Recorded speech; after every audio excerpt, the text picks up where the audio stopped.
Okay. Oh man, there's a lot of party happening next door. Big birthday party. But the neighbors don't hosting. Oh, anyway, I initially felt sleepy beforehand, but after swallowing a whole piece of wasabi, that jolted me the hell out. I had to wait for myself to settle though first from the burning after effects, but okay, I'm raring to go.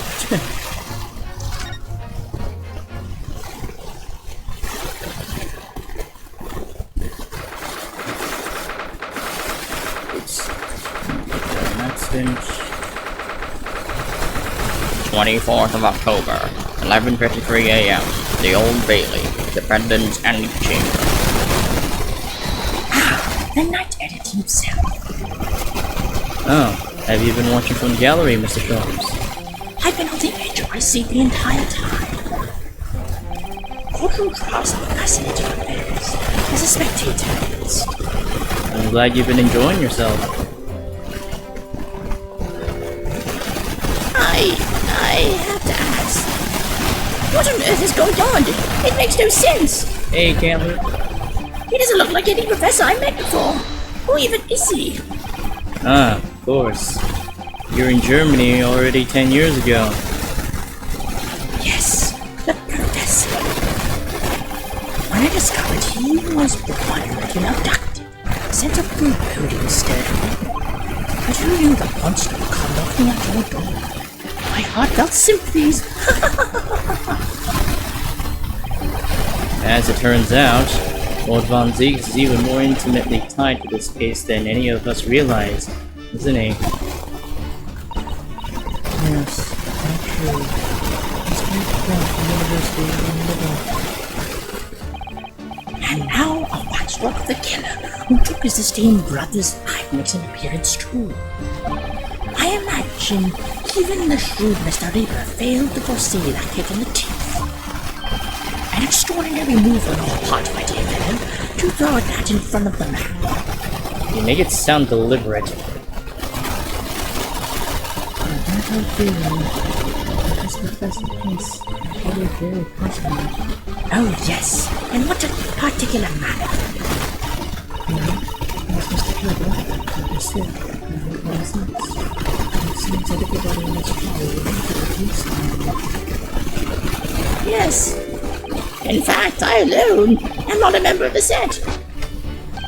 Though, that leaves me as an empty set, all alone with no intersection to any other. Excuse me. Oh. Excuse me. Dr. Sith? Ah, Dr. Gordon Sith. Me, Stevens. Good day to you. Hello, Sholmes. That was very shrewd of you. What in particular, pray? You questioned the 10-year-old autopsy report from Gregson, didn't you? Why would you assume such a thing? Because Gregson told me that.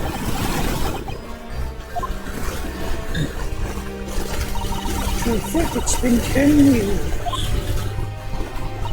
10 years in the laboratory, building my spell. I smell nothing but corpses and disinfectant. A policeman on the jury had a lot to say about you as it happens, Dr. Sith. And I've accused you of being complicit in what happened. I'm hoping that you'll take the stand and tell the truth about what really happened. That certainly won't be possible. Lord Von Zieks will be summoning me as a witness. Lord Strongheart has forbidden it. Lord Strongheart? The Pandora's box you were warned about is the Professor case. But please don't make the mistake of thinking you'll get any information about it out of me. Pretending to hide from the truth. That's cowardice.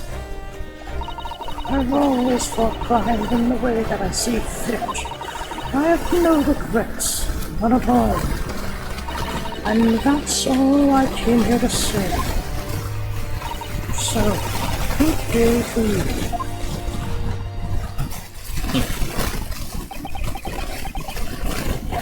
She mentioned it too. This Pandora's box. What does that mean? There's really no cause for concern. I assure you, when the trial resumes, the meaning will become hard to apparent, whether you like it or not. Huh? Now then, I believe it's almost time.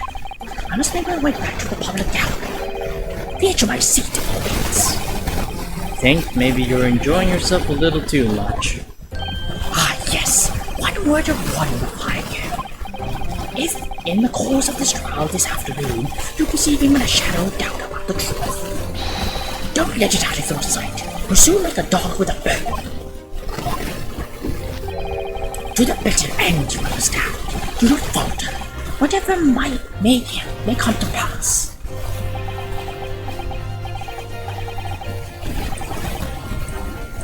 Alright, I understand. Thank you. Good. I shall make myself scarce then. I purchased a bar of caramel earlier, so I shall be gnawing on that as you gnaw away at the truth. What did that warning from Mr. Sholmes really mean, I wonder? Especially the bit about whatever may come to pass.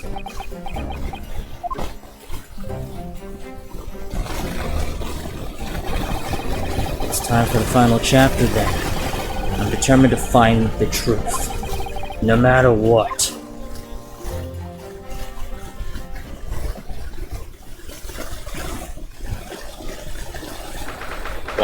October, 12:40 p.m. The Old Bailey Courtroom.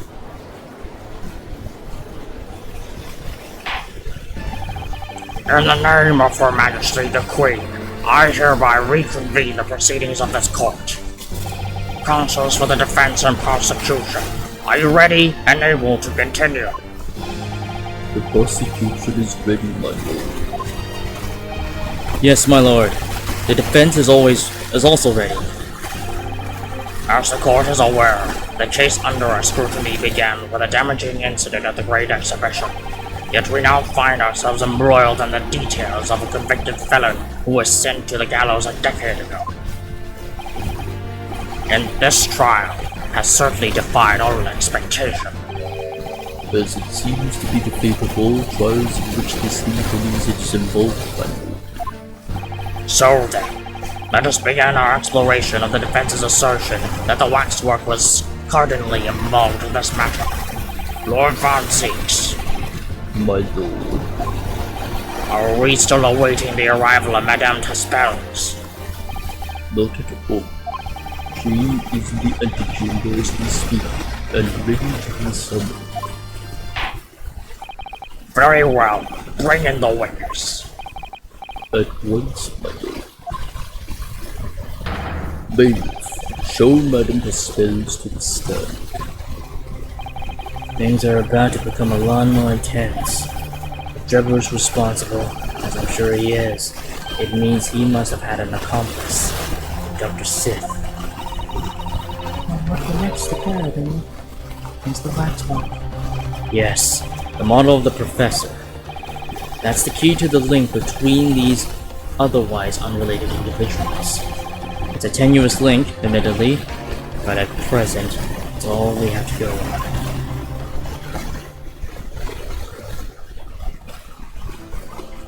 Oh, she's making a bust of Sholmes. Or a waxwork of Sholmes. State your name and occupation for the court. My name is Madame Esmeralda T'Espels. I am a waxwork artisan. And the proprietress of the Madame T'Espels Museum of Waxwork. You will have to pardon me if I fall over as I testify. My new exhibit must be opened very soon. Oh, so he finally gets a statue, does he? Now there are two of them in the world. Oh my, what expression is she carving her face? A number of days ago, a particular waxwork model was stolen from your museum. Can you confirm this? Oui, that is true. At first, we believed he had been kidnapped. A waxwork model? Kidnapped? Yes, my lord. There was a demand for ransom when we left behind Mary's equipment. However, according to what I had just been told at Say's equipment, that was not the true reason. I understand it was utilized as a substitute for the body of a murder victim?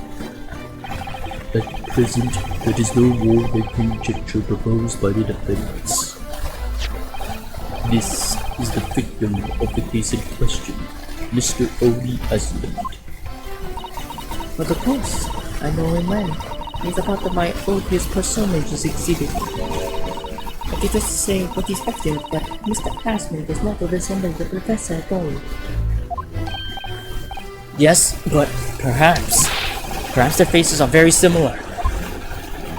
Are you suggesting that we should save the now dear Master Wizard, the Professor? I have here the key, but it is strictly forbidden to open the door. This is absurd. Pardon? I don't know what face you carved onto your fancy figurine that mask. But clearly, it won't do of that actual killer. Indeed. The man's identity was never made public after all. The trial took place in a closed court. The proceedings were strictly confidential. The condemned man was summarily executed. His identity remains a closely guarded national secret. There is no possible way that a repository of a tawdry suit get its hands on that information. Clear enough. It would seem you are unaware as to Tuspen's principles. What principles? The family Tuspels has always prided itself in constructing its models à la perfection. Every detail, including the visage, is fashioned with complete fidelity. Et voila! Our principles. There was a well-known legend about the Tuspels watchworks in the time of the French Revolution. A member of the Tuspels family recently made a watchwork queen who was created. Oui, that is true. It was a century ago now. I believe the Queen's face was found in the minutes of her death. Actually, at the guillotine site. You are correct. The model is on display still today in the House of Horrors. We Tuspels will stop at nothing to obtain a faithful replica of our subjects. Dear me, somewhat disturbing tenacity of purpose. It is the only way to obtain a truly lifelike representation of the subject. It has been my family's secret for generations. Do you mean to say that beneath the mask, The true visage of the killer is there. This is ludicrous. It's out of the question. The professor spread terror throughout Great Britain. As a result, the Madame Tuspel's special exhibit remains extremely popular even today. The killer, emerging from his own grave, it is a sight to behold. You should come. I think, madame, it would be beneficial to hear your formal testimony on this matter. You will explain every detail of this macabre model, and your personal involvement in its creation. With pleasure.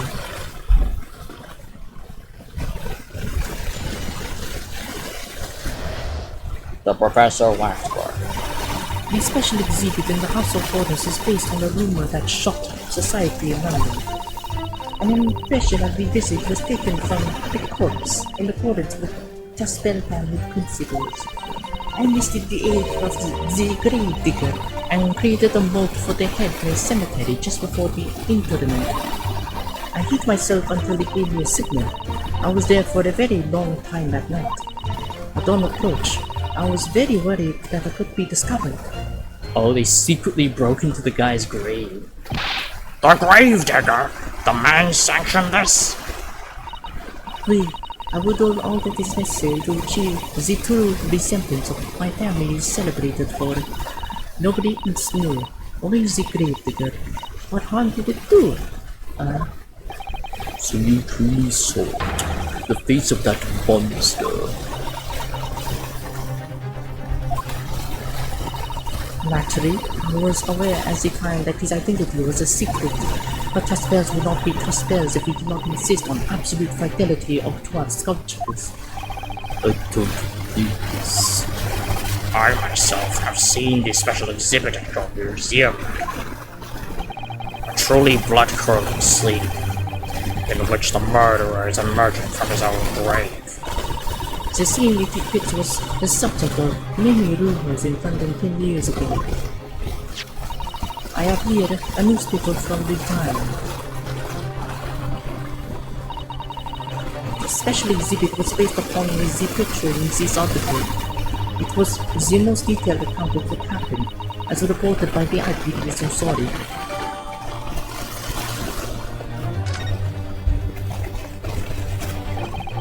Man rises from the grave. It's too absurd for words. The public enjoyed absurdity in there. That is why I have reproduced the scene as carefully as possible in my museum. And it's a waxwork from that exhibit that was stolen some days before the incident at the Great Exhibition, wasn't it? That is correct. The professor you see before you here. Huh. Most puzzling. Counsel for the defense. Proceed with the cross-examination. This waxwork links Drebber to Dr. Sith, and there has to be some reason for that, which hasn't yet come to light. But I'll find it. I'll get to the bottom of what really happened. I'll prove that Dr. Sith and Drebber were in on this crime together.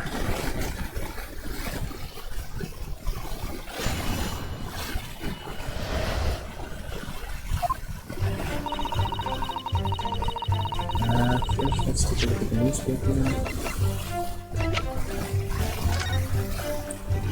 Jonathan Neal. Joe Blaze. Drebber's the Gravedigger. Sting. Okay. Drebber's contract. Now we press the fuck out of our witness. And that rumor would be A 10-year-old tale now, but one that no Londoner would ever forget. Alright, I know just what you're talking about, I think. Of course, it could be anything else. Yes, that story will never disappear. The tale of the condemned killer rising from the dead. That is the central attraction of my House of Horrors. The rumor was whispered all over the city, but it was like this. It was in the great cemetery behind the prison in the dead of night after the execution of the killer. In the interred professor slid back into the stone slab covered in his tomb and emerged from his grave. A young man who witnessed this felt a scream welling up inside him. But an instant later, he heard an ear-splitting gunshot from over his shoulder. The bullet struck the emerging corpse, and he fell motionless once more. The scream finally found its way from the mouth of the young witness, who turned and ran for his life.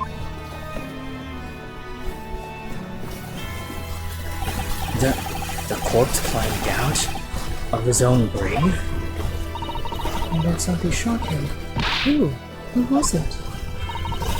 Nobody knows, even today. But remember, it was just a rumor, perhaps nothing more than a ghost story. The good people of London, they love stories like this. That is why it was in every newspaper across the capital. But was it just a story? I mean, this is exactly the scene that can be seen today in your museum, isn't it? The special exhibit was modeled on that very illustration. But a while afterwards, the contents of that article were reproduced in every newspaper imaginable. Now, let me say something. Please, go ahead, mademoiselle. When something is described as a rumor, it doesn't necessarily mean that it's entirely made up. I believe that often rumors contain elements of the truth. You see that people from the East can be just as astute as the people of Europe. Can we be sure, for instance, that the professor's execution was successful?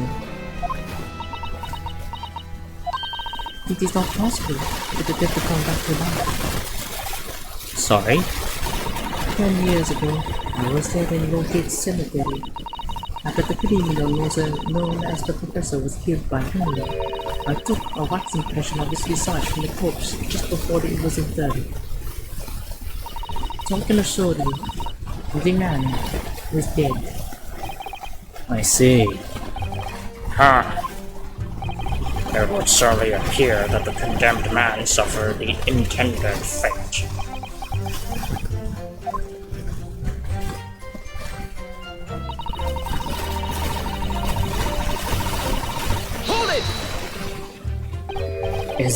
Is that true of every waxwork in your museum then?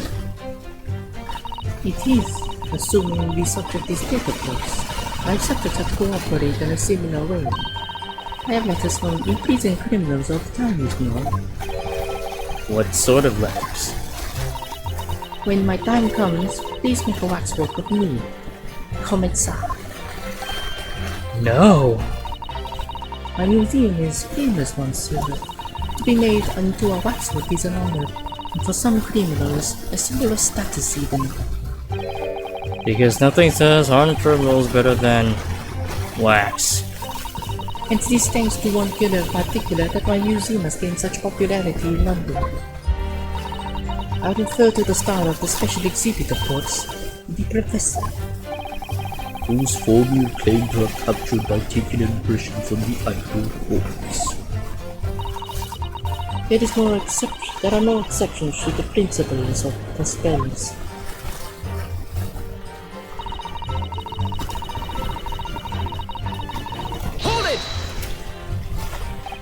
Surely that's illegal, isn't it? It would seem the proprietress of this repository of novelties was blinded by monetary greed. It had nothing to do with money. The man is part of London's criminal history. That is why I had to sculpt him, to record this history. It is the raison d'etre of the Tuspers Museum. But if the man was convicted in a closed court and sent for immediate execution, then surely nobody but the members of the judiciary present know the killer's true identity. I assure you, behind that mask is hidden the true face of the professor. Do you realize what you're saying? The professor's identity is a national secret. I understand. And now that the truth about the special exhibit has been revealed, it must perhaps close. Of course it will. As will your entire museum, if you don't tread very carefully, madam. That could be another interesting chapter in the history of my family, I think, don't you? So 10 years ago, on the night of the professor's execution, you took a wax impression of his face from the corpse.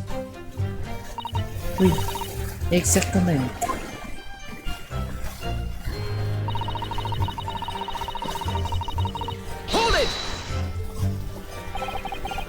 You were there longer than you expected to be. I had some difficulties in capturing the subject's form correctly.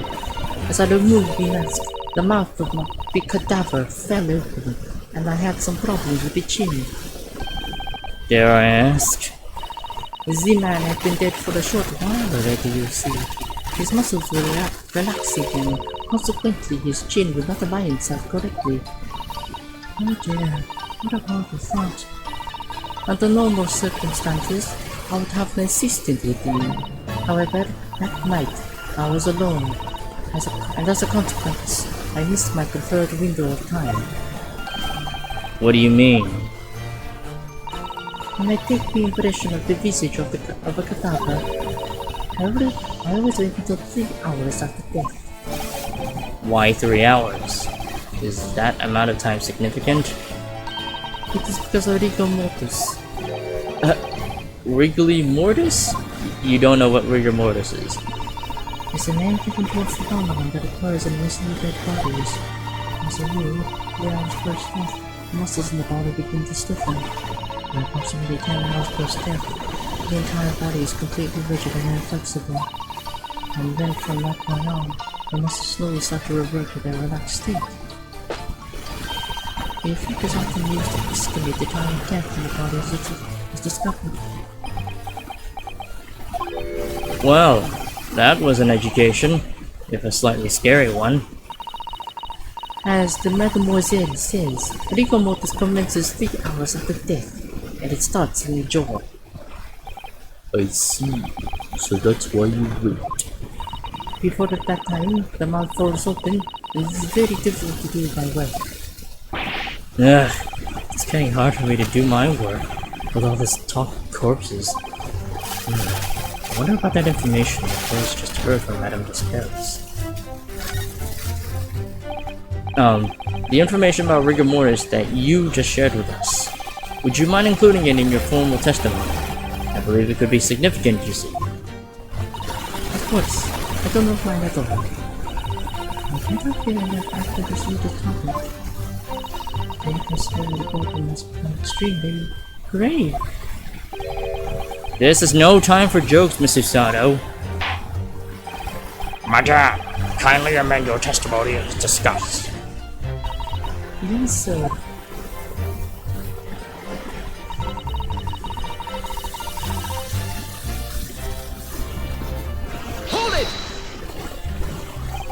Rigor mortis being the phenomenon you described, whereby the corpse becomes stiffer after death. I think you said that it starts at the jaw, about 3 hours post-death. Is that right? So sad. Of course, the exact duration depends a little on the season. I didn't realize Alax Artisan would be so well versed in the subject. No. It is only the elementary knowledge in the field of legal medicine. I had no idea about it, and I won't admit to my ignorance about forensic science. I can ask my father to give you a very simple requirement, you know? I think corpses should be your domain. I'm not good with them. Oh dear, not very nice.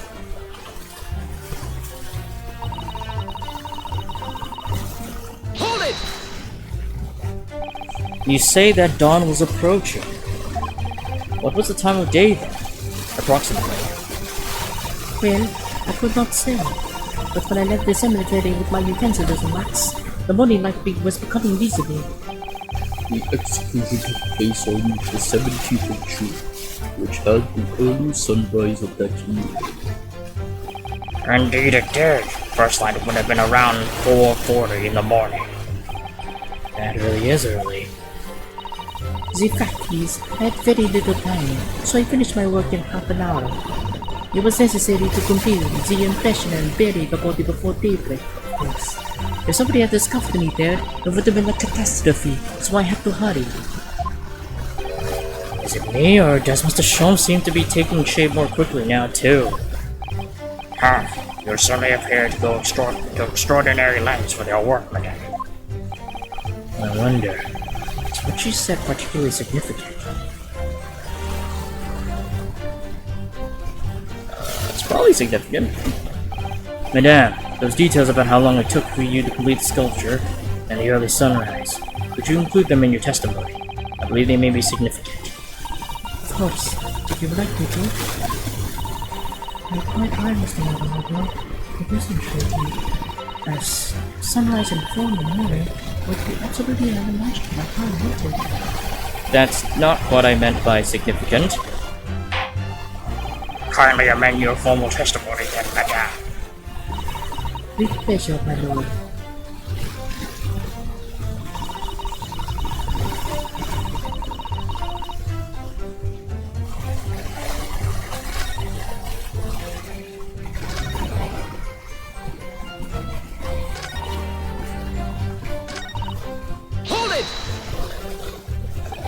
Did you have reason to believe you might be discovered once the sun came up or something? I paid the great big money to keep my little secret, of course. But we seem only right. I knew that the warden from the prison would commence his patrol of the area. Couldn't you just have paid off the warden too then?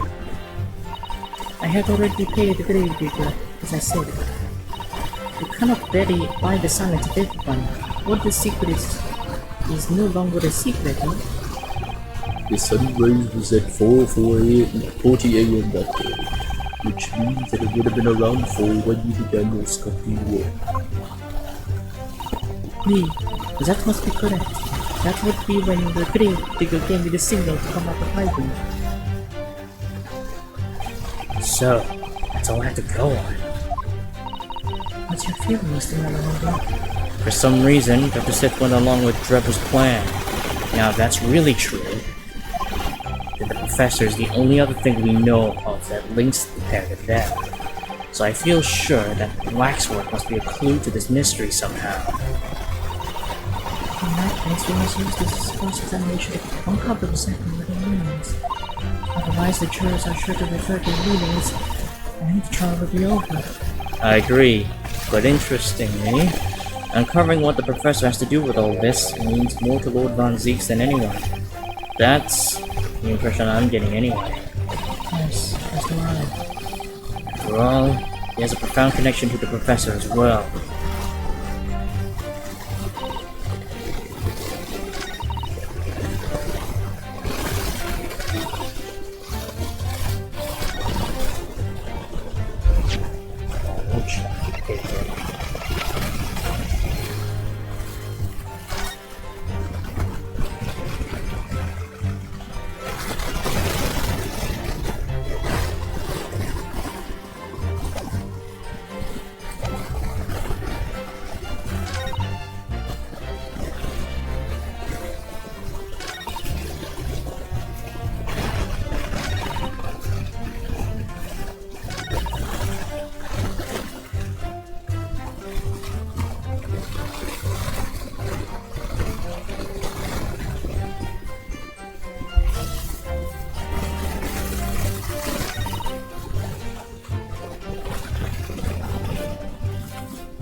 Half an hour for sunrise.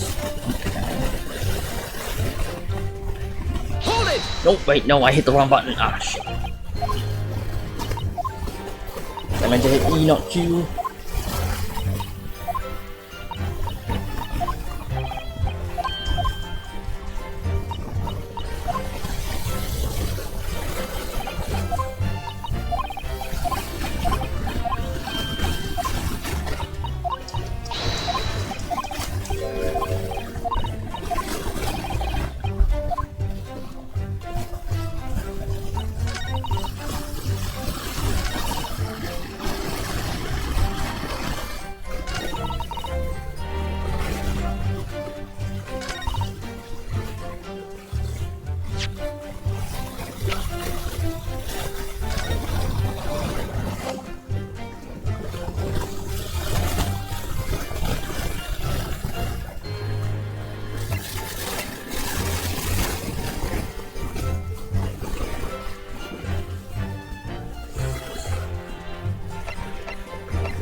Maybe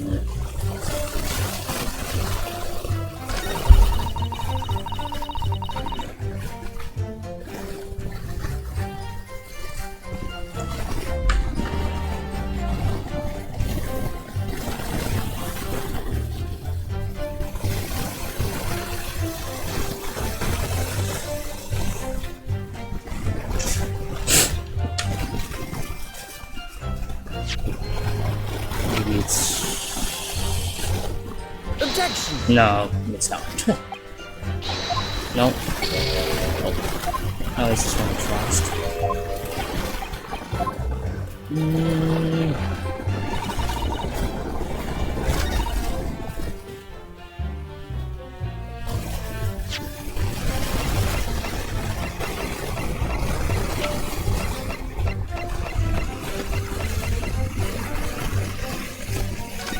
Maybe it's something else somewhere.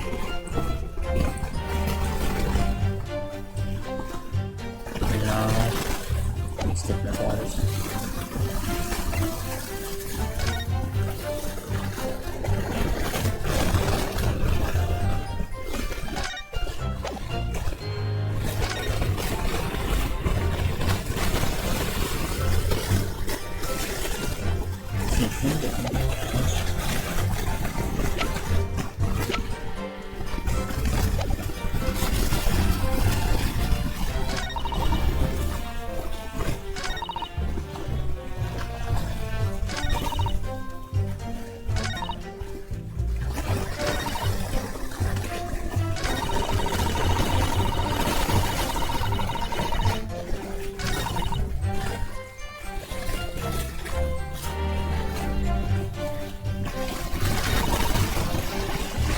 Which one would we have now? Sunrise.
Oh man, I really have no idea how to go about this one.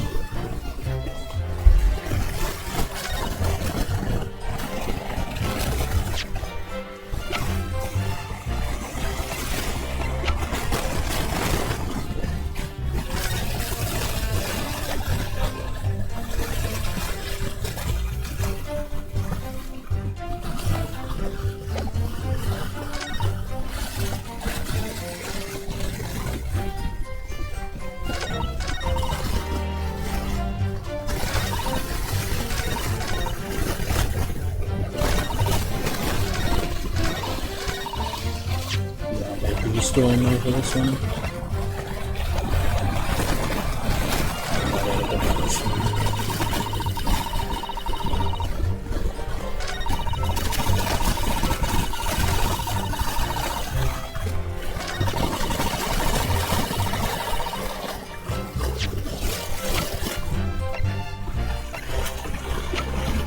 Objection!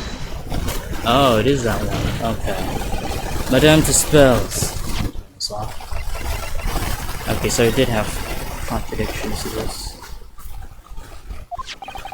I have here an autopsy report that was filed 10 years ago now. It confirmed the death of the professor following his execution at the gallows. And? Is it the problem? I believe it is, because your testimony and a particular detail in the report completely contradict one another. Quoi? Okay, what is something?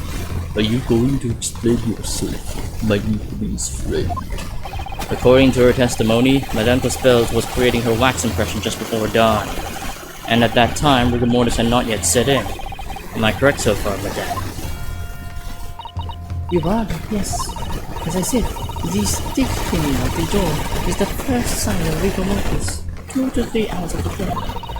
But the man's chin was weak, so he can't have been dead for a long time. But on the other hand, if you look at Dr. Sith's report, it's quite clear that states the following. Death by hanging confirmed at midnight, 17th of June. No. If the professor indeed died at midnight that day, then by the time you were sculpting his face, rigor mortis would already have set in. Really? Yes, you're right. The chin. It could have been completely stiff. In other words, this report is wrong. No coroner makes mistakes when recording the time of death. The very idea is absurd. In that case, there's only one possible conclusion. The execution didn't actually take place at the stated time. Impossible.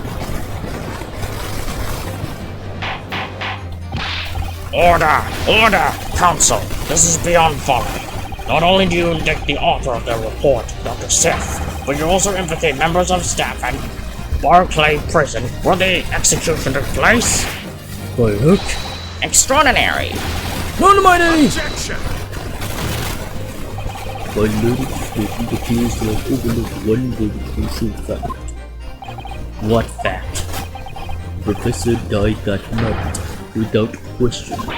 He did. Of course he did. I moved the man's jaw with my own. Yes, the professor died that night. But what if he didn't die at the gallows? Didn't die it. Are you insane? What exactly are you suggesting that did happen in that case? It's almost impossible to believe, but it would explain the link between Dr. Sith and the professor, and that one of the person of interest. I have evidence that will explain exactly what I'm suggesting happened that night. I'm guessing Dr. Sith or some other... or Dr. Sith... Yeah, Dr. Sith probably shot him while he was still alive. Council, present the evidence at once. The evidence that allegedly explains what really happened on the night of the professor's execution. Take that! What happened that night is written very plainly in this newspaper article. Executed criminal returns to the dead at the local cemetery.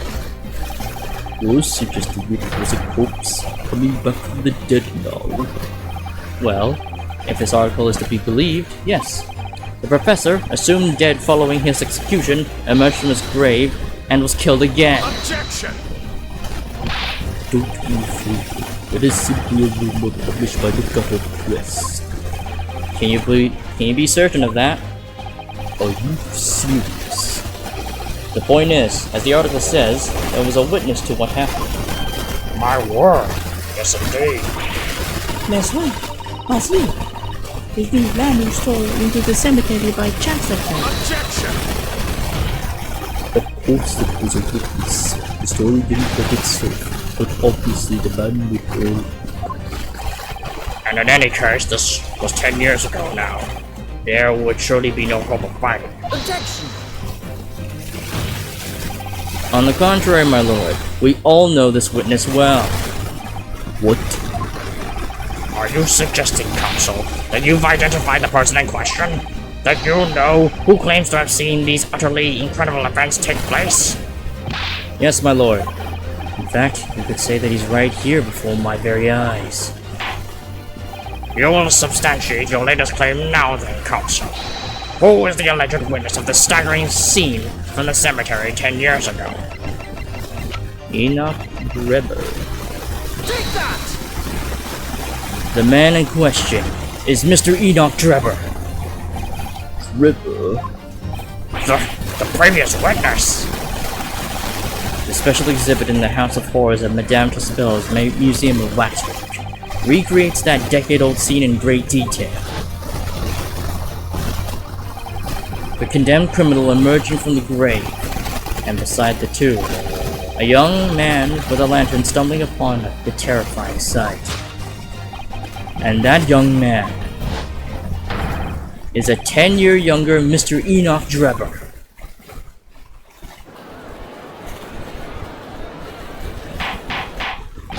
Order! Order! Order! Surely not, Council. Trevor was there in Lowgate Cemetery. What does all this talk about Mr. Drebber? Is the name significant? Of course, Madame Tuspels doesn't know, does she? Yes, it's extremely significant, Madame. To your situation as well, in fact. What situation? The theft of the Professor Waxwork from your museum some days ago was perpetrated by the very same man. None! But that would mean... Madame Tuspels, it would appear you know the name Enoch Trevor. Oui, yes, I know it. But from long ago, in the past. What? Oh my. Good gracious! Explain yourself. Tell us everything you know. Yes, yes, of course.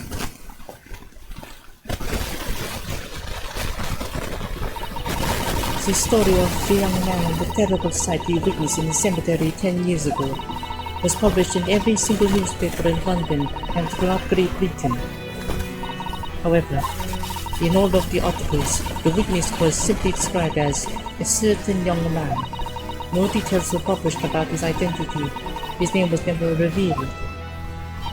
That is, apart from in one newspaper, the Daily Circus. It is the paper from which comes the article I have already shown in the court.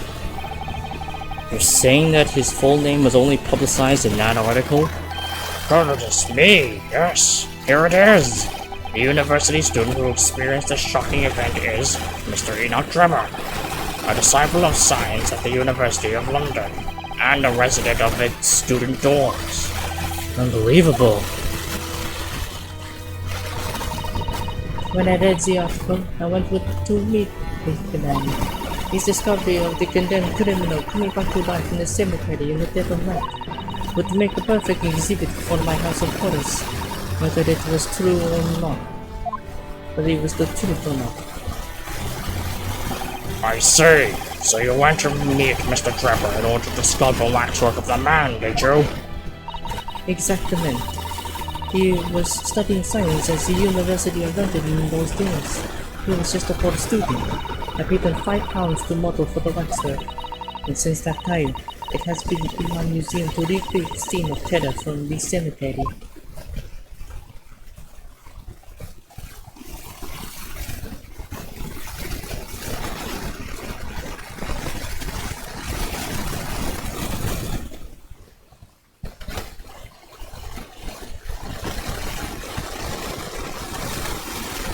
So, 10 years ago, a young man appealed to the public about an extraordinary event he witnessed. A criminal who had been put to death, re-emerging from his grave in the middle of the night. But the public treated this claim as nothing more than an amusing anecdote that was soon forgotten. 10 years later, the same man steals a waxwork model of the executed criminal, ostensibly to use as a body double for the victim in the case we're discussing here today. Even though the waxwork's build is a poor match for the victim, and its face is obscured by a mask. So the question is, why would the man do such a thing? Which brings us to 3 days ago, when the birdcage crashed into the Crystal Tower. If the birdcage had in fact contained not the body of Mr. Asmund, but that same waxwork, the coroner from Scotland Yard who investigated, Dr. Sith, would have noticed immediately. And yet, she submitted this autopsy report for the victim, which the court has seen earlier. Why? Because the waxwork was under the professor. Is that what you're saying? Dr. Seth put her name into a document confirming the death of a condemned criminal who is still alive. A criminal whose apparent resurrection was witnessed by Mr. Drebber. But that misconduct was a deadly secret the coroner would do anything to protect. Which is precisely why Mr. Drebber used that particular waxwork as a body double. Ugh. My lord, this court must summon Dr. Sith to the stand. The defense is determined to find out exactly how the coroner and Mr. Drebber are connected. But according to the missive I received this morning, through the prosecutor's office, Dr. Seth is unable to participate in these proceedings. Is that not the case? She told us herself, didn't she? Lord Von Zeus won't be summoning you as a witness. Lord Strongheart is forbidden it. Lord Strongheart? The Pandora's box you were warned about is the Professor of Kiss. But please don't make the mistake of thinking you'll get any information about it out of me. Something happened on the night of that killer's execution 10 years ago. And surely nobody would want to get to the bottom of that more than Lord Von Zeus. The prosecution holds all the instructions in that missive is correct. But Lord Von Zeus, the missive was issued from the Lord Chief Justice's office. Objection! The assigned prosecutor has the final say on policy in any particular trial. In other words, me. Yes. Let Enoch Drebber and Dr. Sith both take the stand together.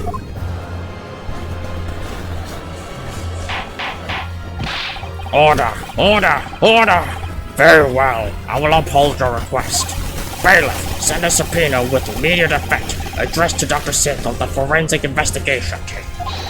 The woman is compelled to attend on Her Majesty's orders. Alright then. Enoch Drebber and Dr. Sith. If they weren't colluding with one another, this crime could never have been committed. I'm just a stone's throw away. I can feel it. The truth behind all of this is about to come out.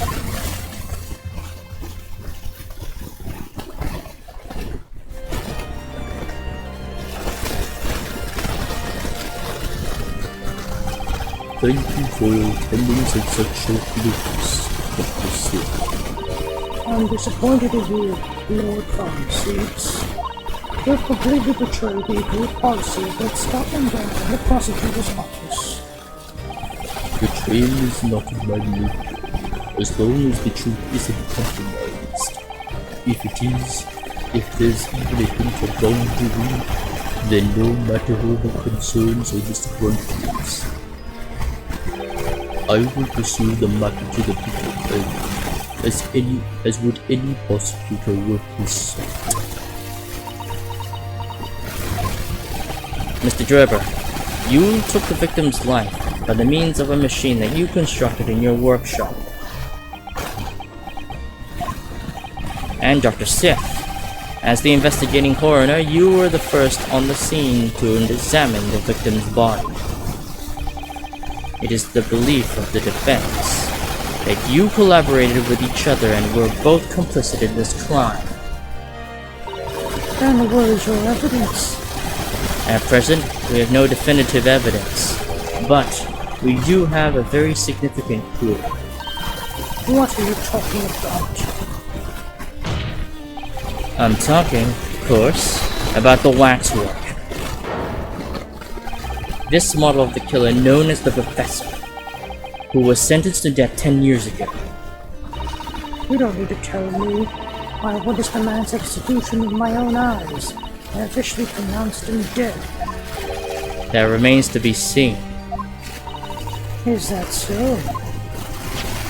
According to the newspaper reports from the time on the night following his execution, the killer came back to life.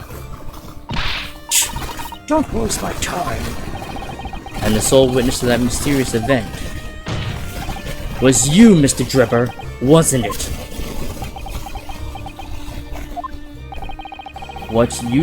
If what you saw in the graveyard that night 10 years ago wasn't some chilling fiction, but reality, it would make you privy to a very great secret of Dr. Sitz. A secret so profound it could compel the coroner to agree to collaborate in your evil scheme, in fact. Ah, so it's out of black. Mr. Drebber, tell the court. Tell everyone the truth of what you saw that night in the Lowgate Cemetery.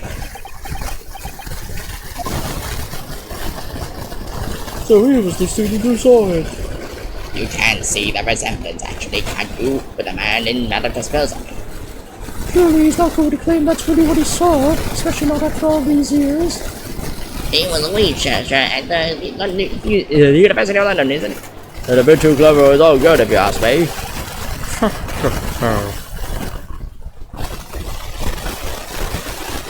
What an interesting twist.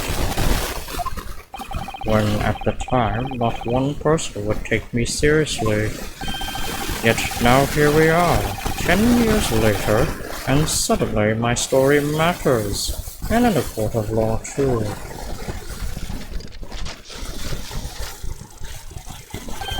Very well then, if everyone so wishes. Let's be frank. I'll tell you the truth of what happened that night, for what it's worth.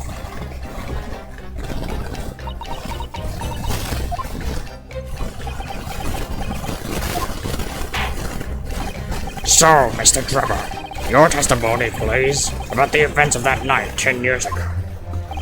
You'll tell the court exactly what you stumbled across in Lordgate Cemetery. Yes, of course. As you wish.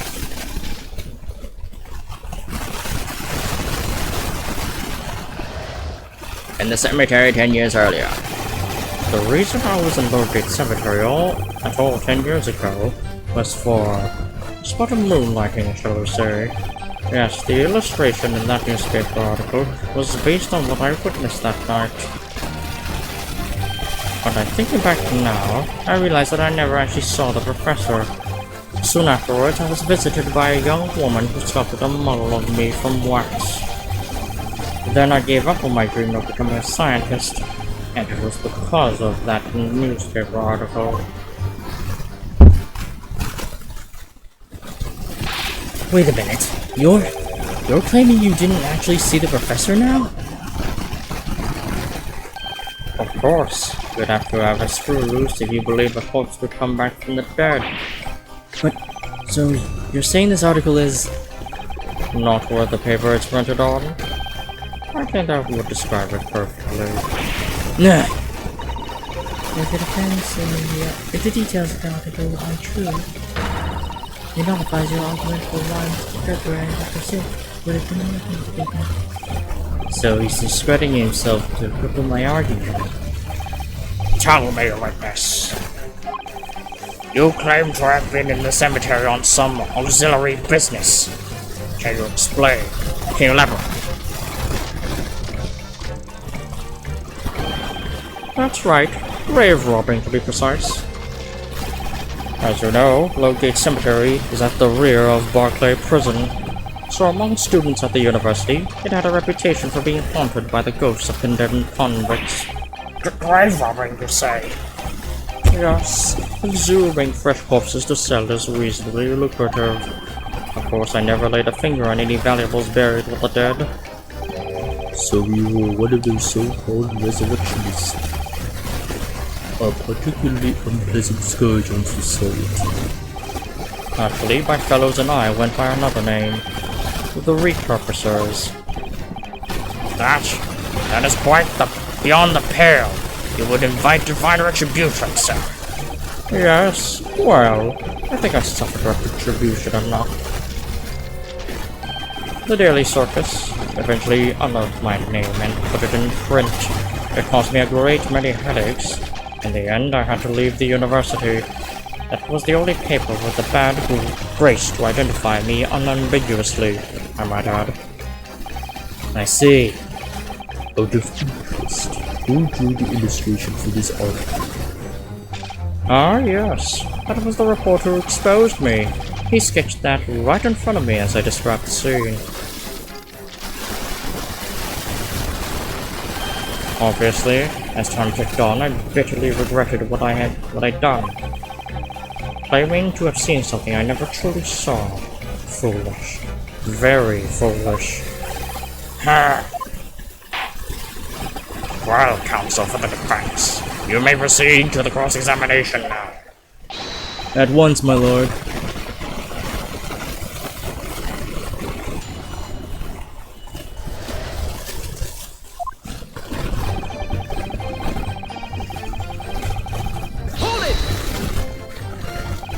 By moonlighting, you mean grave robbing, do you?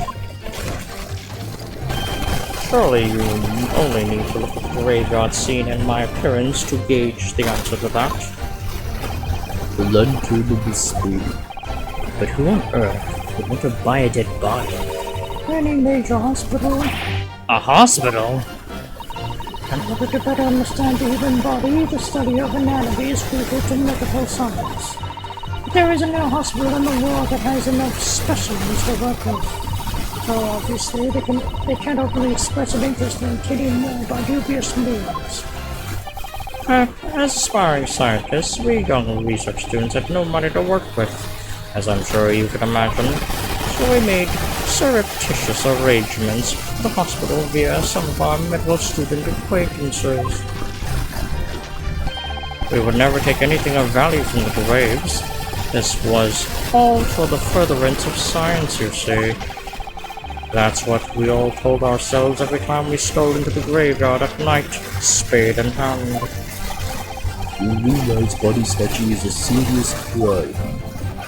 If you were caught, you could expect grievous consequences. We students were caught between the hammer and the anvil. We needed funds for research. Professor Harebrain said exactly the same. I'm quite speechless at the apparent avidity with which you revealed this abhorrent behavior. Well, if you wanted to know why I wasn't there at Lowgate Cemetery, that's the reason. But I never expected it to end the way it did. That I regret to this day.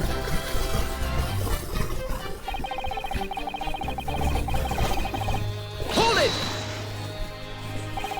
The strange happening at Lowgate Cemetery, which you now deny.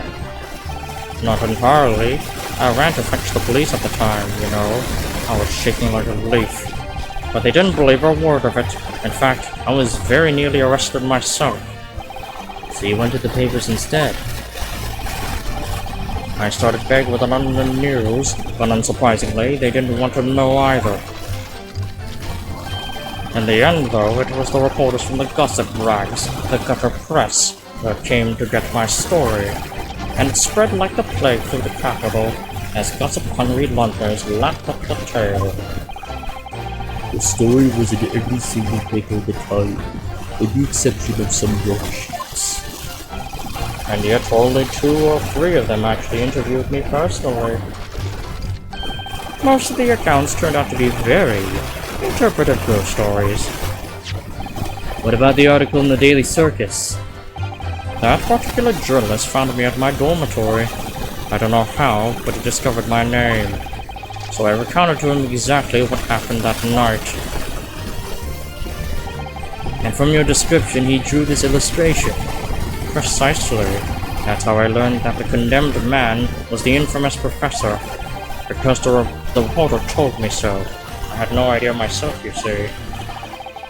Newspaper reporters are wont to snoop around in matters that don't concern them. So the scene portrayed in the illustration is accurate. Well,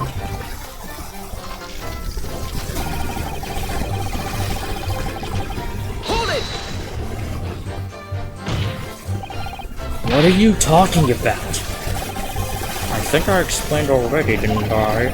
Lowgate Cemetery is at the rear of Barclay Prison, so it was renowned among our students at the university for being haunted by ghosts of condemned convicts. For some absurd reason, I was scared of the graveyard at night. And as a result, only too willing to believe that nonsense about the dead coming back to life. But you said you actually saw it. I said what I'd seen in my mind's eye. After all, resurrection is impossible, isn't it? You'd have to be unhinged to think otherwise. Unless, of course, you have some evidence that proves I encountered the professor that night. I don't know. Is there any material evidence that could show you really did see the professor? I don't think so. Well, I only have the newspaper.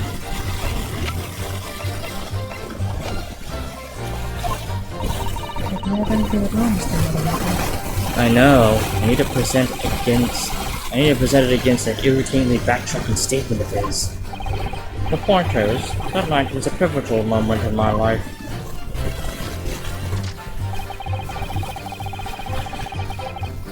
Hold it! That young woman being Madame Dispels, of course. Precisely. I must say, I didn't expect to run into her again like this 10 years later. As I have explained, I went by the name published in the article, and Komi-san, I found the man. Yes, the article in the Daily Circus, I think you said. I was a poor student with barely a penny to my name at the time. And the young lady put £5 in front of me. So you readily consented to having a waxwork of yourself made and gave permission for it to be put on display? I did. I should sell what little I had to sell, I concluded. Ah, oui, I remember now. I purchased something else from you that day, n'est-ce pas?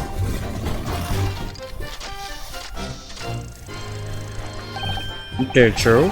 I can't say I remember. What was it, madame? His camera. Ah, Oh yes, I made a point of taking it with me whenever I made an excursion into any cemetery. You took a camera with you, sir? To what end? To record the details of the bodies I disinterred. But I had no intention of ever visiting a graveyard again after that night, so I sold it. Ah, I see. But I still have it, monsieur. It is a part of the special exhibit in my House of Horrors. I am very meticulous about such details. It is the Dispels way. Let's see here. But this is the very camera Mr. Drabbit took with him to Northgate Cemetery in Ashton. yes. Interesting. Yeah.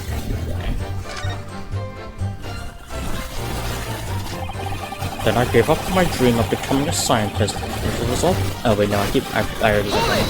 Alright. This article, you mean? Published in the Daily Circus. Yes, somebody informed the dean that it was my name that appeared in the article, and carelessly let slip that night after night. I was digging up graves. Only a modern student, you might say. The university's reputation was execrably defiled, and I was expelled as a result. Mon Dieu, I had no idea. And have you been run out of the university? You found employment in a somewhat specialist trade.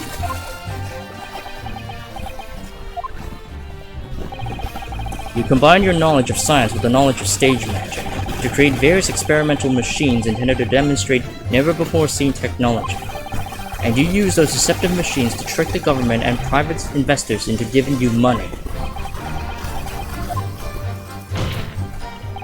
Professor Albert Harebrain was just your latest victim, wasn't he? Whatever are you talking about? I have no recollection of doing anything of the sort.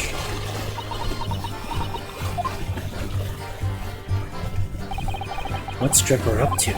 Why would he suddenly change his tune and recant his claim? I wonder, perhaps it's because of the circumstances that have changed now. What circumstances? Well, they've been mishaps, having seen the professor measure life from his grave 10 years ago. Will expose a secret in Dr. Sid's past that she will disprove her behind it. Yes, of course. If Jepper and Dr. Sith are working together now, then if Jepper were to betray her, there would be no reason for her to continue to cooperate. In that case, there's only one way around it. I have to prove he really did see it. Prove he really did see the repressed corpse coming back from the dead as he originally claimed. Mess with the mother of exactly.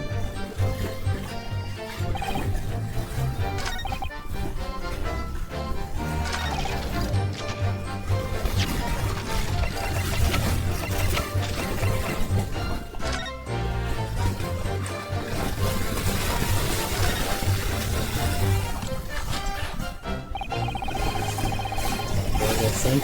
Yeah, that's right.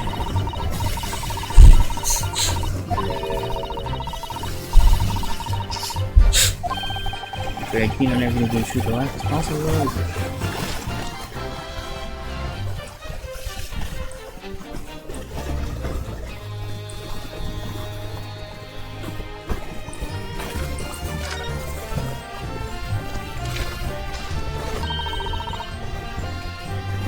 Yeah, there's the bloodstain.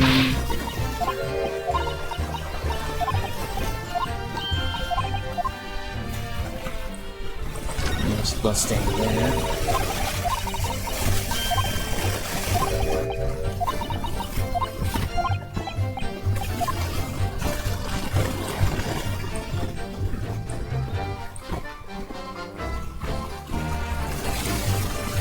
That might be his blood or something.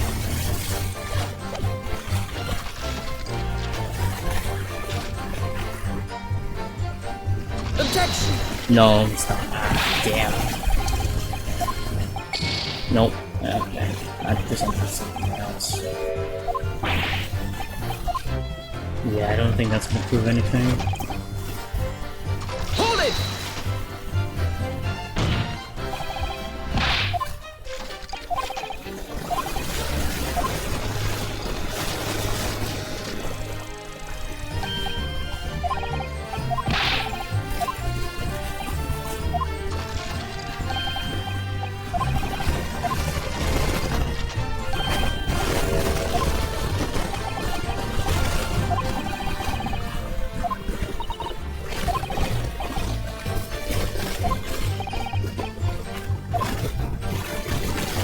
I guess not.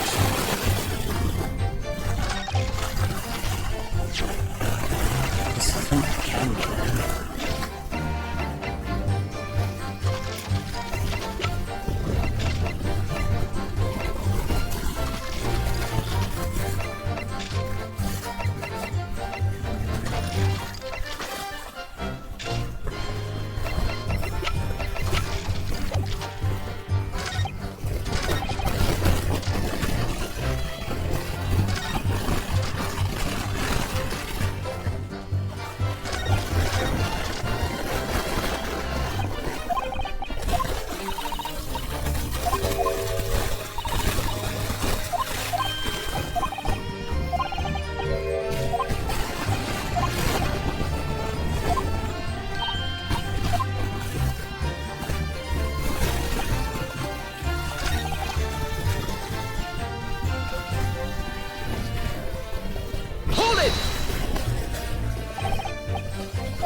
don't fix the article. Oh, okay, so it is just that article. Sorry, Mr. Trevor, but I don't believe that. Don't believe what? Your latest claim. You did see the professor on the night of 10 years ago. Huh. Oh dear. We seem to be at odds. But I was there, and you were not. I know what I didn't see. The illustration with this article was drawn based upon what you told the journalist that you witnessed. A figure emerging from the tomb, wearing an iron mask. Yes, the killer was tried 10 years ago. It was decided in close quarters with the ruling that the man would wear a mask to hide his identity.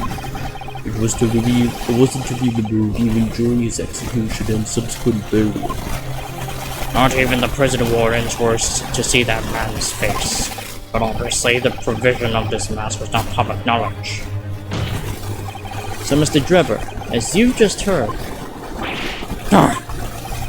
a lowly student of the University of London certainly wouldn't have known about the condemned man's mask.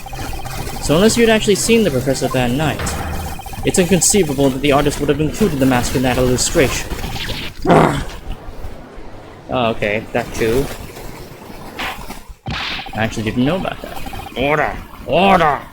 Well, Mr. Trevor?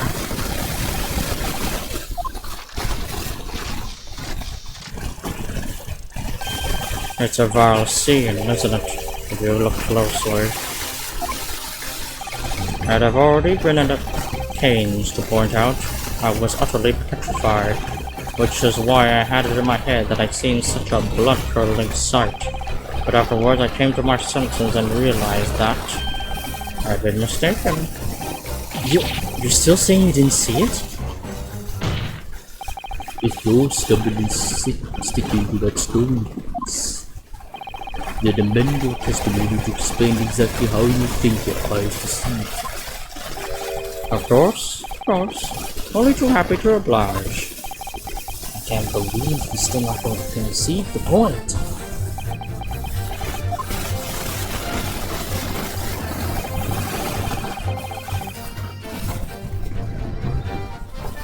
Hold it! A fellow grave robber? What are you talking about? Well, I was the only one busy in the cemetery that night, you know. Other body snatchers were at work. Of course, when I saw one emerging from the hole he dug, my heart very nearly stopped. So that's the terrifying sight I actually saw, you see. You're claiming it was just another student on equally insalubrious business such as yourself. Many of the medical students would wear metal masks to protect them from bacteria during dissections. The fellow was using such a mask to protect his anonymity, wouldn't you say? But there's more to the story, isn't there? The article goes on to say, in the next second a gunshot rang out suddenly from behind. The bullet pierced the resurrected man's chest, whose breath then stilled once more. We might assume that the sexton discovered the miscreants at work, perhaps, and fired upon one of them. If a grave digger shot someone in the cemetery, I think it might have been rather big news, my lord. Ah, yes, well, I can only assume it was an embellishment bolted on.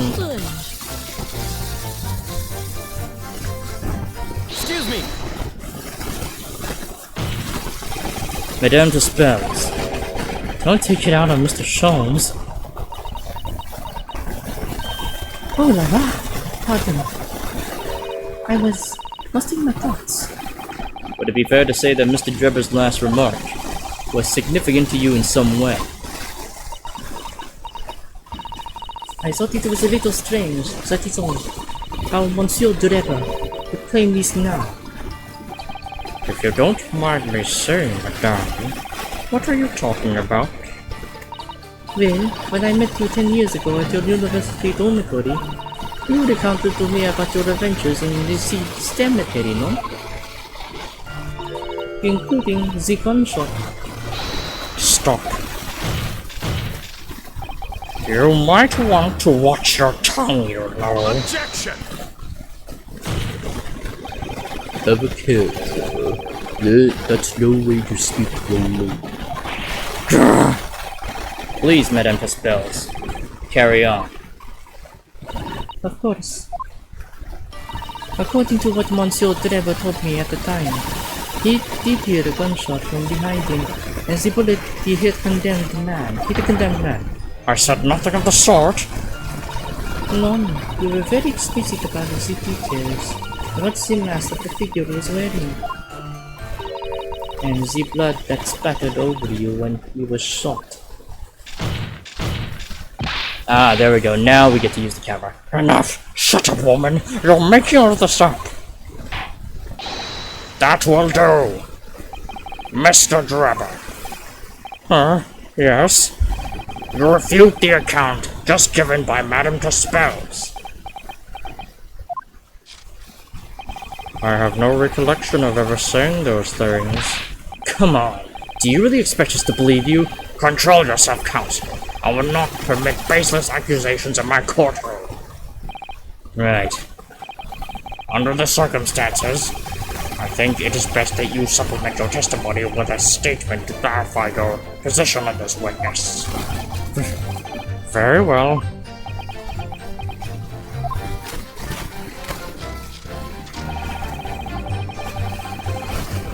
Okay, now we present the camera. Objection! There we go. Mr. Drebber, do you remember this camera?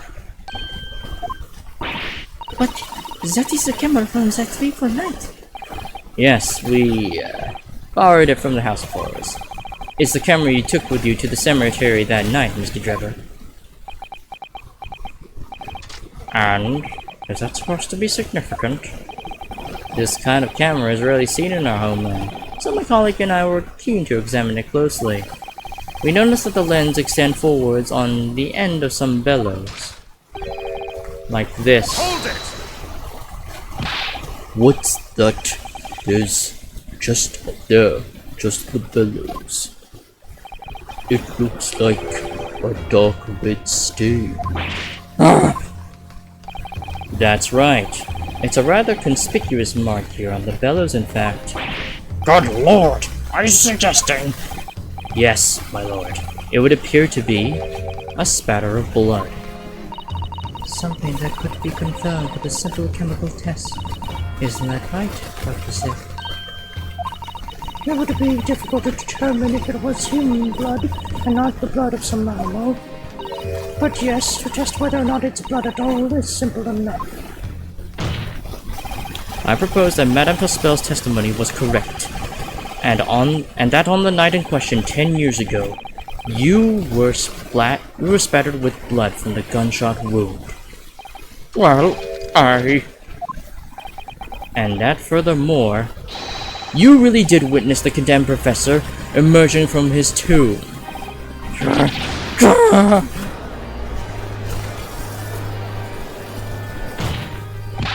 There's simply no way you could have forgotten such a traumatic experience. In other words, the only explanation is that you're trying to hide the fact that you saw the professor that night. Objection! But why? Why would he want to do that?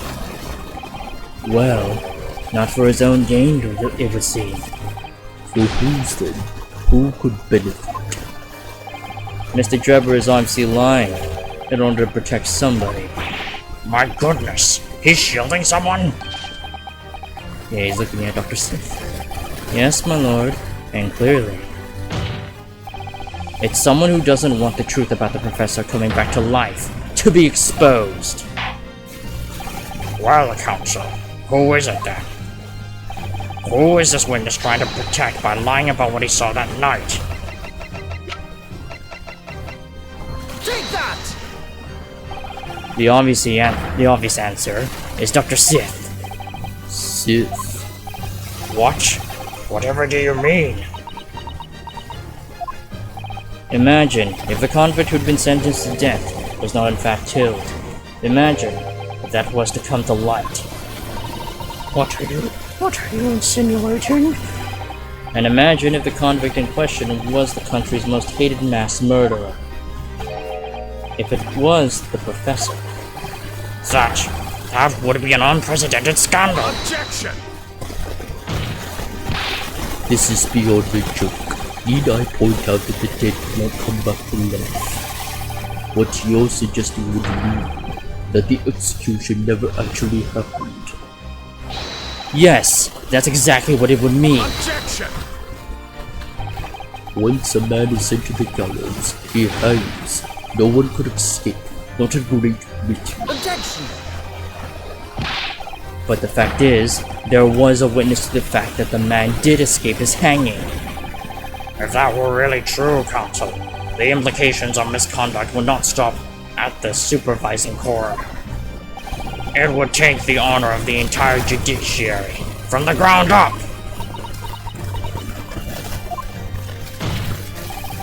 And it's exactly because of those monumental repercussions that Dr. Sith will consent to any demand made of her by someone who threatened to expose the secret.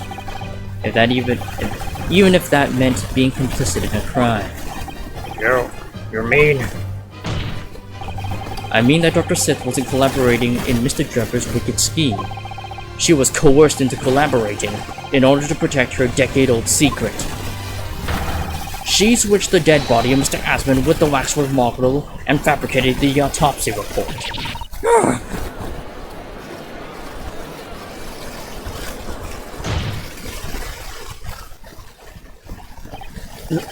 Lord Von Zeeks. Pray forgive my freshly filled hollow chalice, and a whole raft of other discourtesies now. Goodness me. It's just the sort of tall tale wanderers would enjoy, I grant.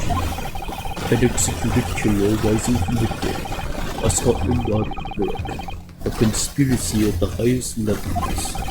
So let me ask you one thing. What's that? If the condemned man really did emerge from his tomb that night, only to be shot in the chest, who pulled the trigger and disposed of him forever? Well, I have no idea at the moment. We have little to no information to work that out with present, I think. I couldn't agree more. If the old Bailey is no place for wild fantasies. And have you considered this, my lady and friend? Considered what? Do you realize just what a dangerous endeavor it would be to coerce this woman into such criminal activity? It's tantamount to declaring war on the entire British police force and judiciary. Right. Hard to imagine any sum of money being offered for research could warrant it. To rely on some sage deception when so much is at stake would be madness. Well, I suppose. And this was no petty crime either. The victim was murdered. A man who had already invested money in the venture and would be instrumental in keeping the puppets true. Yes, I had no reason to kill Mr. Aspen at all. Are you forgetting that his death results in me receiving not a single penny? The court is already aware of the contract between myself and the victim, no? Ha! There is the contract. That's very true. The motive for this case runs deep, though. You can feel it. Using threats to force the head of forensic investigation to be penetrated is extreme. Especially for a government crime, we have no guarantee of receiving the consequence. If the research grant was the aim, taking Mr. Asmund's life would have made no sense anyway. Which means, Mr. Trevor's motive wasn't money at all. He was just trying to kill Mr. Asmund. But why? What was his motive then? Your time is up, my little friend. I'd say we have one last chance before the jury lose their patience with the charade. Let's see if you can back up your beauty proposal, shall we? Oh, I like how Cosmo just dodged out of the way. I think that is Cosmo anyway. How would you explain why this engineer would throw all caution to the wind and threaten his own country? At this point, I'm not prepared to listen to more of this outlandish conjecture without proof. So, Counsel, present your evidence. Alright. Who exactly was Mr. Asmund in Drebber? There's a connection there that no one has seen yet. And I'm going to have to present 2 pieces of evidence to show what it is.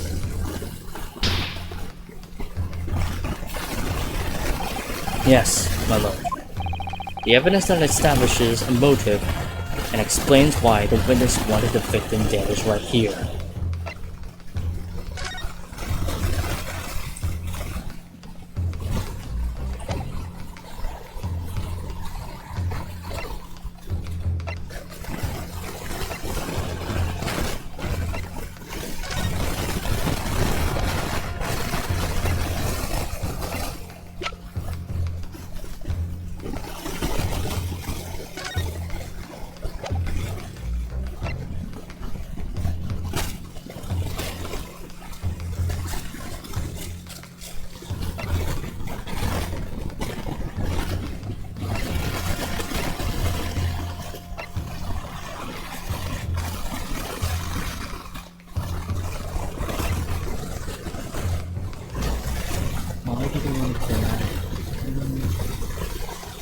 Did Asmund also know his secret? No, that doesn't make any sense.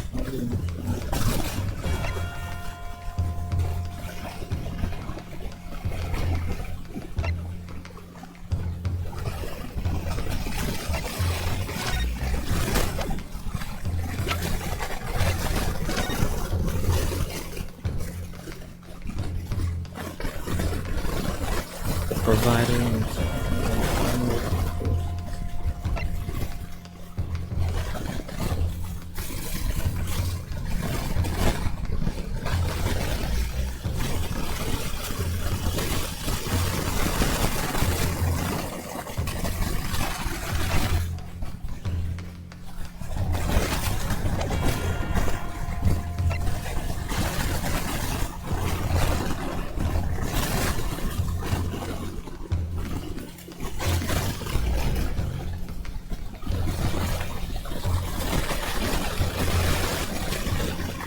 is Odie Asmund?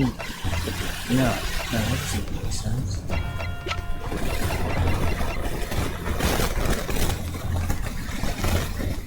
Why do you want to do it?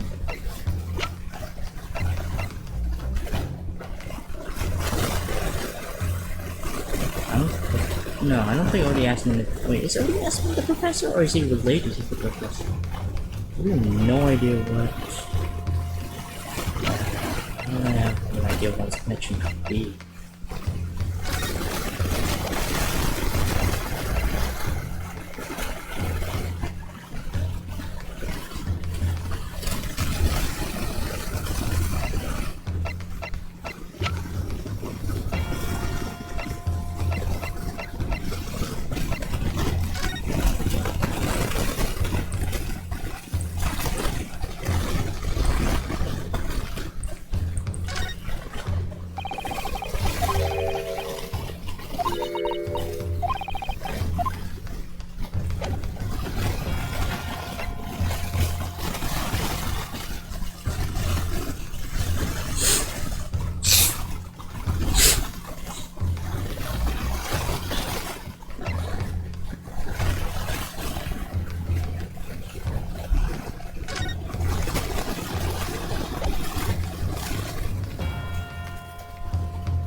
It's unless of money.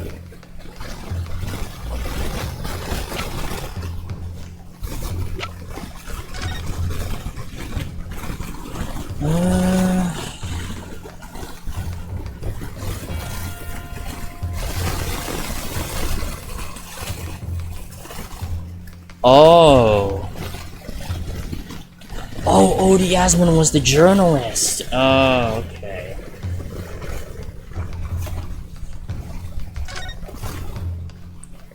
Odie Asmund. Oh, okay. He's the journalist, I see.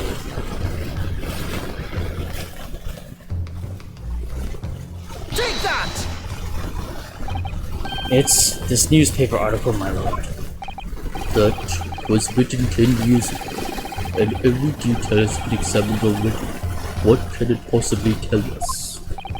That drivel should have never been written. It's typical gutter press nonsense. That means nothing. Yes, on its own, it isn't particularly significant. However, when considered alongside another piece of evidence, it will completely explain your motive for wanting Mr. Asmund dead. What other evidence? Counsel, you will present your supplementary evidence without delay. The evidence, which when cross-referenced with the newspaper article, establishes the motive for the deed. The contract. Take that! And it's this contract, my lord. Mr. Drebber, this is the contract you signed with Mr. Asmund. Yes, that's right. The very document, in fact. That proves I had no reason to kill the man. No, I'm afraid not. What? There's something very significant that this newspaper article and this contract have in common. Really? And it's that common link that shows very clearly why you were so determined to kill Mr. Odie Asmund. It seems the defense has uncovered something the rest of us have missed. So, my learned friend, point out what these two pieces of evidence have in common. Where exactly is the link between this newspaper article and the contract? The signature. Take that! What these two pieces of evidence have in common is a signature. A signature? The signature on the illustration that accompanies the 10-year-old article and the signature on the contract belong to the same person. What? As the court has heard, this illustration was drawn 10 years ago by the newspaper reporter who found Mr. Drebber and interviewed him about his ordeal. If you look closely, the reporter's signature can be seen in the bottom right corner of the drawing. And if you look at the contract here, which was signed between the witness and the victim last year, you can clearly see Mr. Asmund's signature at the bottom. Let me see now. Good lord, yes! They're identical! In short, the journalist who drew the illustration and wrote the article published about Mr. Drebber 10 years ago was the victim of this case, Mr. Odie Asmund.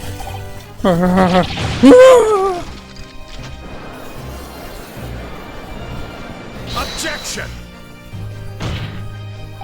But explain to the court why. Why would that constitute a motive for the witness to murder Asmund? Well, if you think back, you'll remember that Mr. Drebber talked about that article in his testimony. Grave robber, you say? Yes, consuming fresh corpses to sell is reasonably lucrative. That is quite beyond the pale. You would invite divine retribution, sir. Yes, well, I think I suffered retribution enough. The Daily Circus eventually unearthed my name and put it in print. It cost me a great many headaches. In the end, I had to leave the university. That was the only paper with a bad race to identify me unambiguously, I might add. Then I gave up on my dream of becoming a scientist, and it was all because of that newspaper article. It was revenge. At the time, you were a student of the University of London who dreamt of becoming a scientist. However, this single newspaper article changed your entire life. So Mr. Asmund used to be a newspaper journalist, did he? He did, my lord. In fact, it's a widely held belief that Asmund managed to position himself at the heart of his criminal network, thanks to many dubious connections he made during his time as a reporter. So you had to give up on your dream and leave university. You lost everything. Eventually, you found yourself working in the field of science, but only in the shadows. And all because of that article. Written by Mr. Asman. Enough!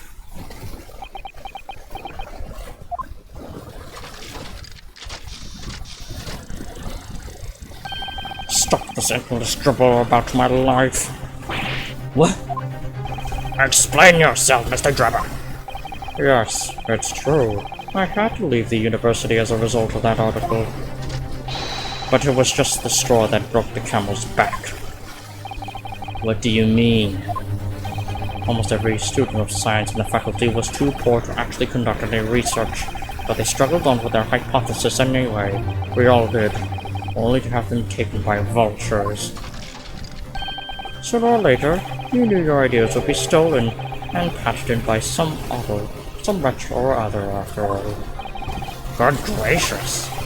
Making a name for yourself as a scientist in a climate like that was a miracle only a select few geniuses could ever hope to achieve. Personally, I wasn't one of those geniuses, so it was hardly a wrench. Being forced out of the university because of Lowgate was the best thing that could have happened to me. Objection! Mr. Drebber, do you genuinely believe that? Of course I do. Who's better placed to know whether or not I possess a talent for science than me? I'm sorry to say that your words don't ring true at all. How dare you? And I have evidence to prove it. How are you in a position to say anything about me?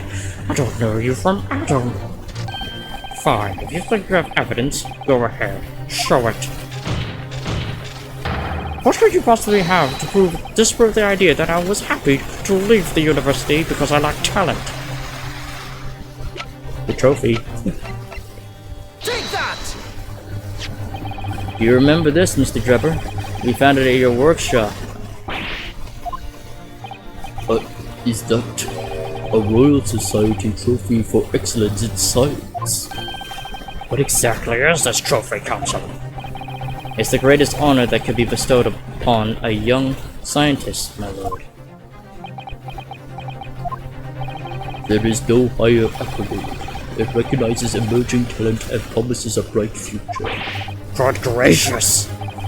Your prospects for the future were excellent, weren't they, Mr. Drebber? Because even then, you were a genius in your field. But you lost everything. You had no more future. Your talents would go to waste. All as a result of this one newspaper article. I don't know when you realized who Mr. Asman was, but it dawned on you that he was the same journalist who 10 years ago ruined your life. It's abundantly clear that you had no intention of forgiving the man.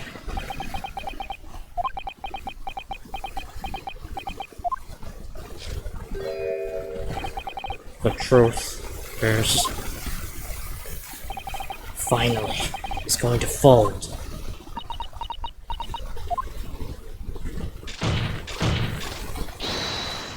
What? Nani? Oh.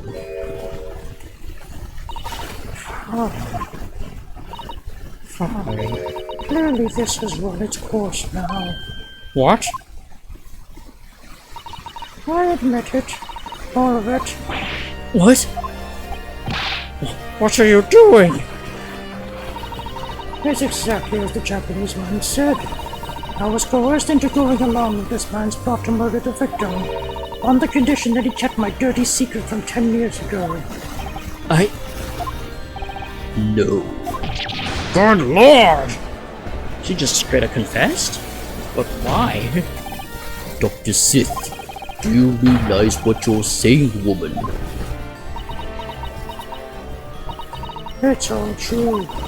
That day, when I arrived at the Crystal Tower and saw the birdcage, my heart nearly stopped beating. That memory from a decade ago that I'd done my best to bury deep inside myself. It was the professor again staring me in the face. And then, before I had a chance to react, I noticed something else. There was a note tucked inside the model's jacket. Dr. Sith, you will go along with my plan. From someone who knows the truth about what really happened that night 10 years ago.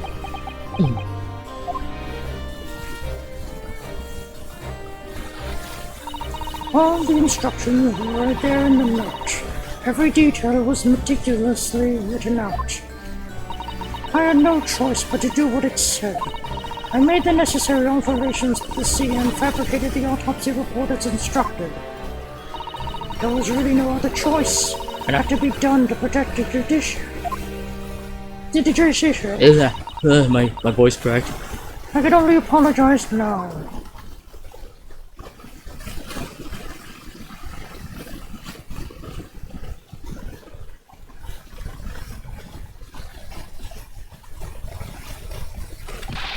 Why on earth would you buckle now? Well, there's no point trying to hide it anymore, is there? I would have done anything to stop it coming out, even collaborate in a murder. But the great lie about that execution 10 years ago has been exposed. Whatever happens, I'm finished. So she's just giving up. So then, Mr. Drebber, what do you say to that? Your accomplice has admitted everything. Prisoner dilemmaed. Surely it goes without saying. You admit your part in it too, then? I admit nothing at all. What? Have you forgotten that the kinesis machine was ripped to shreds by an explosion? Short of me admitting to a crime, there really is no way for you to prove I did anything wrong. No!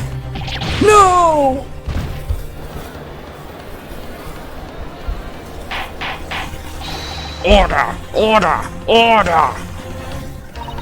Whatever this man says, I admit everything. He threatened to expose my secrets, so I went along with his plan. And Lord Von Six, Yes. I hope you accept my apologies. What happens next is in your hands, of course. I have heard more than enough now. I hereby present the final findings of this court. This trial is not the proper forum in which to pursue the alleged wrongdoings of Mr. Drebber. The defendant is Professor Albert Harebrain. Very true. It had slipped my mind. Isn't he one of your closest friends? As the court has heard, Dr. Sith has admitted to the allegations brought by the defense, thereby absolving the defendant of any possible guilt. Oh yeah, right, hey, at least we technically got him off the hook. You mean? At the present time, it is the conclusion of this court that the defendant was not involved in any wrongdoing. Does the prosecution have any objection?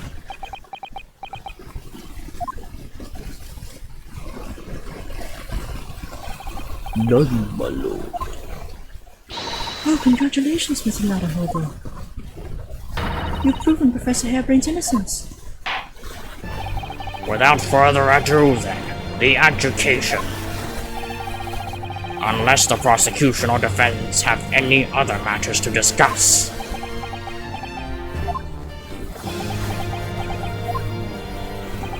I don't know.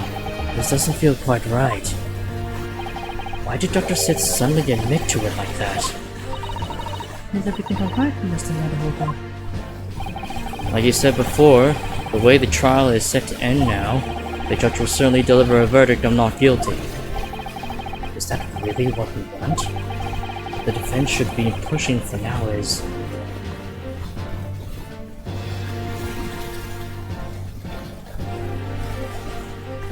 further testimony, I guess? Because again, we don't really have a full picture, and well, I don't know.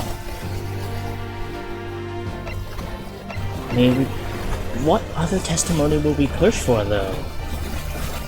Because we don't really have any evidence that would warrant further, well, that would push for a further testimony. If the judge gives his verdict now, Professor Harebrain will be found not guilty without any doubt. Something troubling you, perhaps? Yes, but it's probably nothing. In the antechamber during the recess earlier, I did give Mr. Sholmes my word though, didn't I? I told him I'd pursue any doubts I had about the truth to the absolute last. If you gave Mr. Sholmes a word, then there most certainly isn't nothing.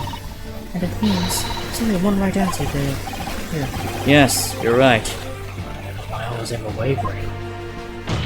Objection! The defense objects to the trial ending at this time, my lord. I beg your pardon. We demand one final testimony. What? But what testimony would that be, though? You do realize I'm about to advocate in favor of your client, I presume? What are you playing at now, my Lebanese friend? Why would you want to obstruct the conclusion of the trial at this point? No defense lawyer in his right mind would do that. Mr. Muramoto, what exactly are you thinking? The truth, the whole truth, and a way to bring it all out in the open. Right. Yes, in hindsight. Ah, yes! One word of warning before I go. If in the course of the trial this afternoon you perceive even a shadow of doubt about the truth, don't let it out of your sight. Pursue it like a dog with a bone. To the bitter end, you understand. Do not falter, whatever it may come to pass. I'm sure Mr. Sholmes knew. He must have deduced that this would happen. Yes, I'm here in court to advocate for my client, and to secure an acquittal. Obviously. But that's not all. I believe that I have a duty to the court to pursue the whole truth of the case until every last detail is laid bare.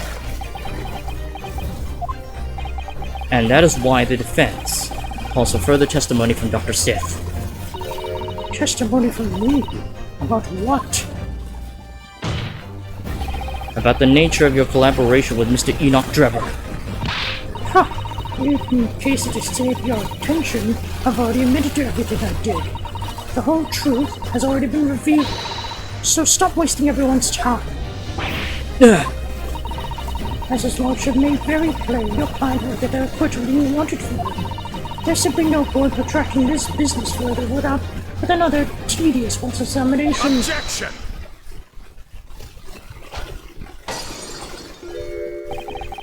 Pray forgive my careless handling of that hollowed bottle. I slipped.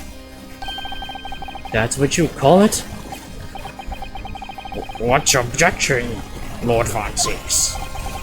The prosecution also calls for supplementary testimony from the witness. Don't be stupid! If there is more to this case that has yet to come to light, then I will join my learned friend in pursuing the facts until the bitter end. You're what? Lord Von Zieks. This is most irregular, to say the least. However, as the prosecution also calls for it, I will uphold the request. Dr. Sith, you will testify before the court. Explain the full extent of your involvement in the murder apparently committed by Mr. Drebber. Aye. Very well. This is not what I expected. The Waxwork plot. It all began at the scene when I saw the waxwork and the note tucked in its jacket. The actual body of the victim, as indicated in the note's instructions, was beneath the experimentation stage.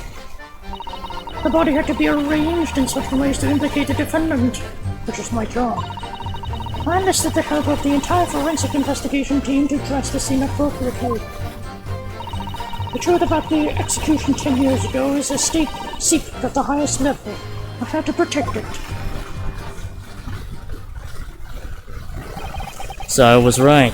The stage and the machine were all specifically designed for the deception. So it seems. How ridiculously prepared. You did well to see through it. You're a very shrewd boy. So kind of you to say. And what about this autopsy report then? All I did was record the location of the body as being in the Crystal Tower instead of under the stage. That's all. It's a terrible corruption. Only my team were aware of the deceit, and then only under my explicit instructions. Nobody else at Scotland Yard knew anything about it, I assure you. We must be thankful for small mercies, I suppose. Well, I believe that testimony has clarified everything. There's no particular need for a cross-examination, I would say. No, I disagree. I can't shake the feeling that something's wrong. Just look at that expression of Dr. Seth's face. It's the defense's right to cross-examine any witness following testimony. What is it about you Japanese that makes you all so doggedly persistent? Very well. If you so desire, counsel, proceed with the cross-examination. Yes, my lord.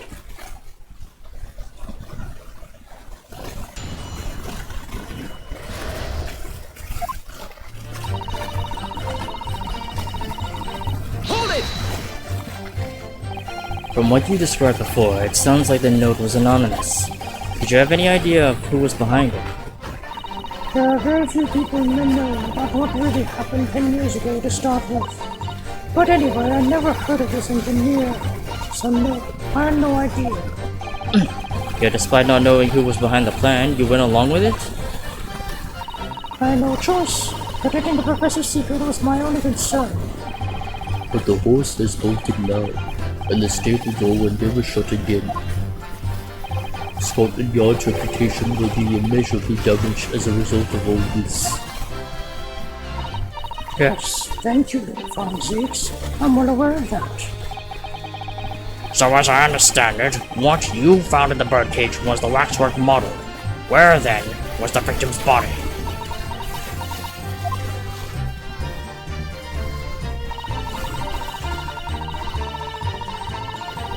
Hold it!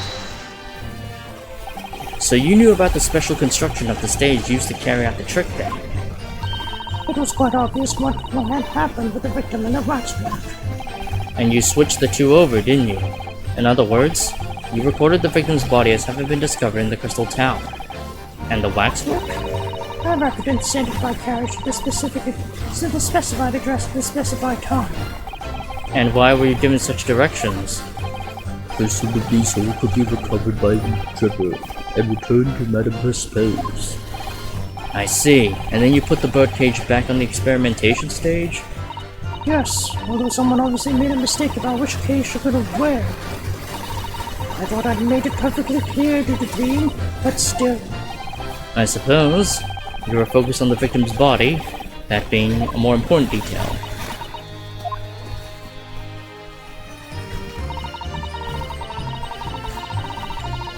Hold it! When you say arranged, I presume you mean with this. Yes, the instructions in the engineer's notes said something along the lines of fabricate some evidence to make it clear that Hairbrain alone could have killed Asmund. So, you mean that was your doing? I fetched Hairbrain's ridiculous screwdriver from the stage and took it with me alone to the abyss under the stage where the birdcage had fallen. Alone, Doctor? I didn't feel it would be appropriate to involve anybody else in that particular part of the deception.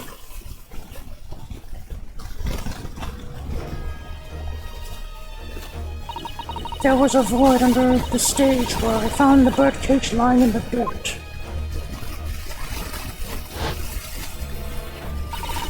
I approached it, leaned down, and slowly opened it up. Then, I took the screwdriver in both hands and plunged it into the man's chest. Wait.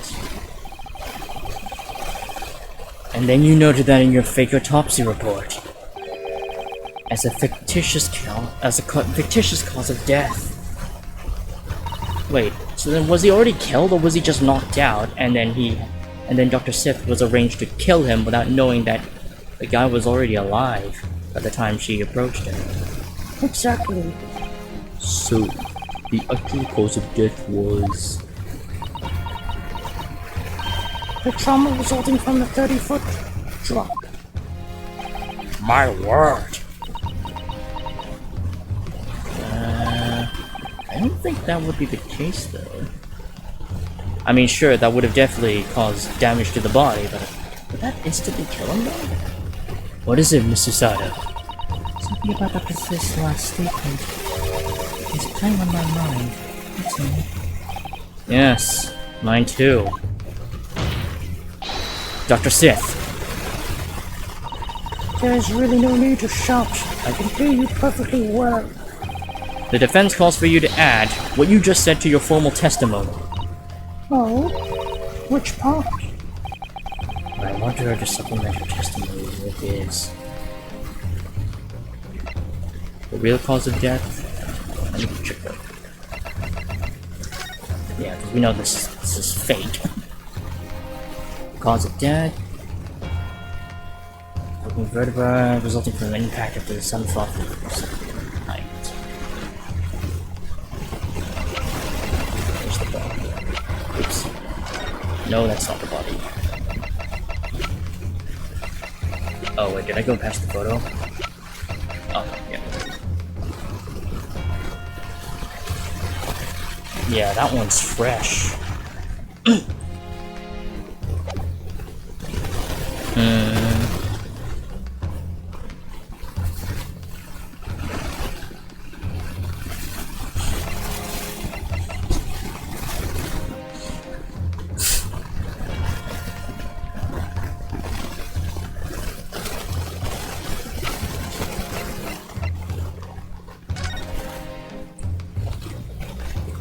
Yeah, that struck the bottom.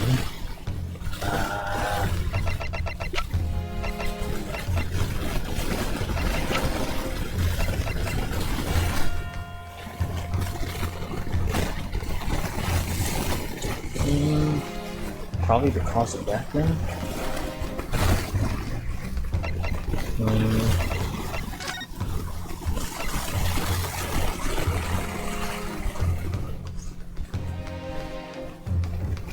Because she did mention earlier that the only thing that she changed in the autopsy report was the location of the death. She didn't say the cause of death was different. But can we really prove that though? I guess the real cause of death? Because she did say the only thing she changed in the autopsy report was the location, not the cause of death.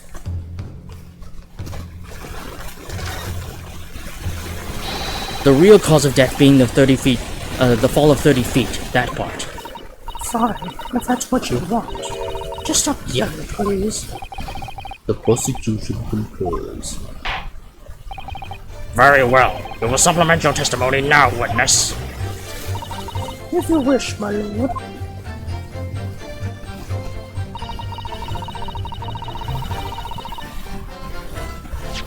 I think he was just knocked out from the fall.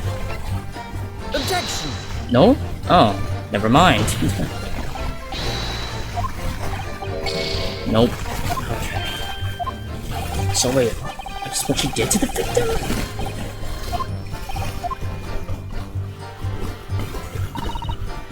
Hold it! You're quite sure of that? It was a result of a broken neck. Yes, as a professional, that was no more than apparent.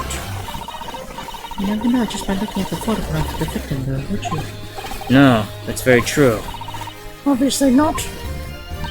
Which is precisely why coroners are needed to determine the actual facts. Yes, assuming they can be trusted.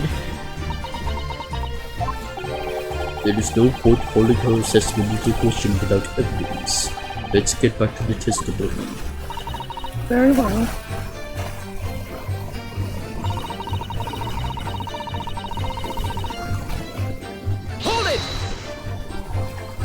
the entire team, and perverting the course of justice. My team consists of the very best investigators there are. I demand loyalty from all members. We operate on a code of chivalry of sorts. You aid and abet a murder, commit perjury, and dare to talk of chivalry? It was a matter of priorities. What? Nothing was more important than protecting the secret of the professor. My team did what was necessary without losing sight of the primary goal. I consider their conduct exemplary. Ugh, Don't concede the point, Mr. Naruto. You mustn't let her win. I need a lawyer. Don't take that silence as tacit acceptance. Now, can we move on?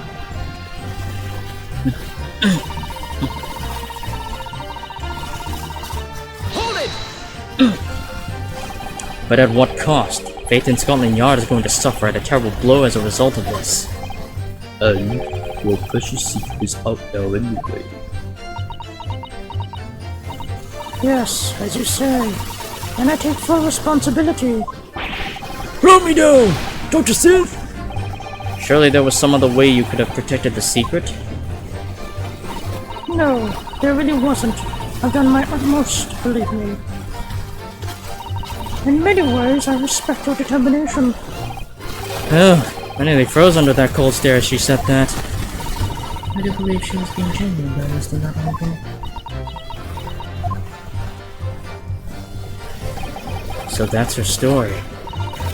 She's admitted everything and revealed the full involvement in the crime.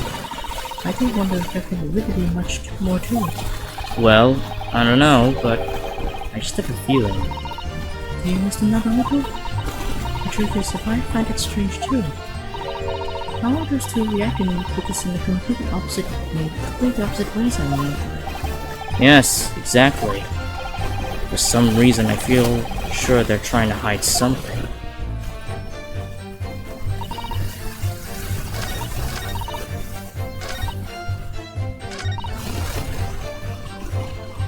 Hold it!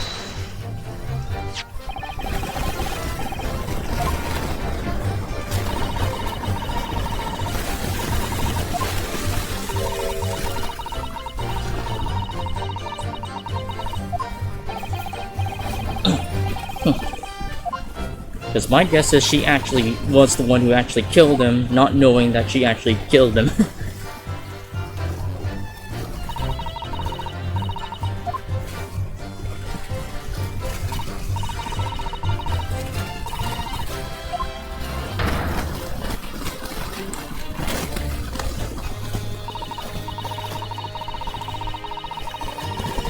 Okay.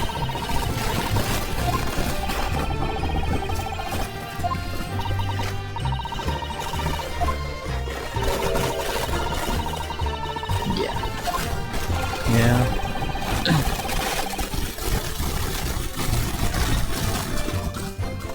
Yeah, change that.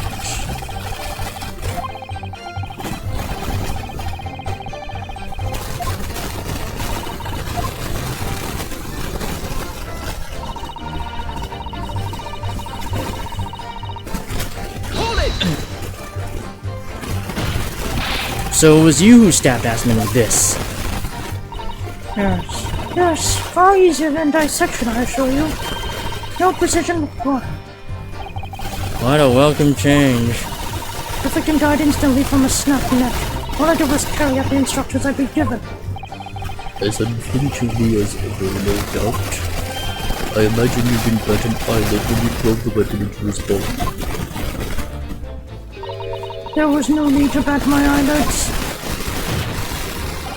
And what else did you do to twist the facts? Remind the court, why don't you? If you wish.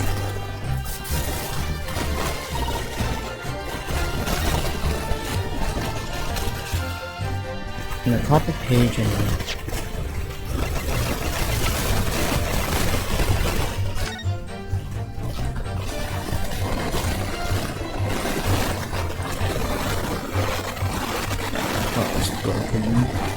yeah, she opened it and then stabbed it.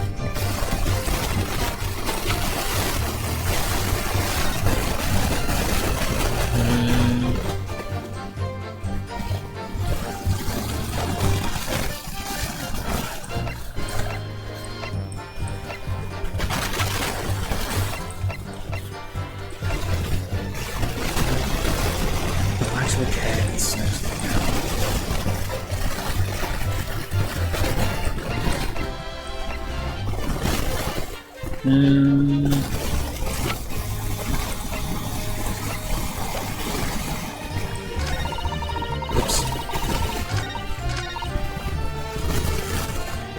Hold it!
I'm actually not sure I will.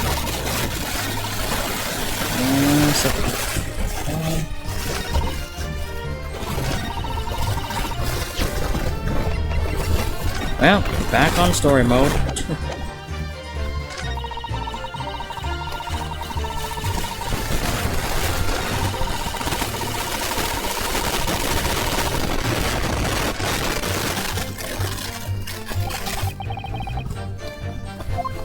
So is the contradiction somewhere else then? Okay.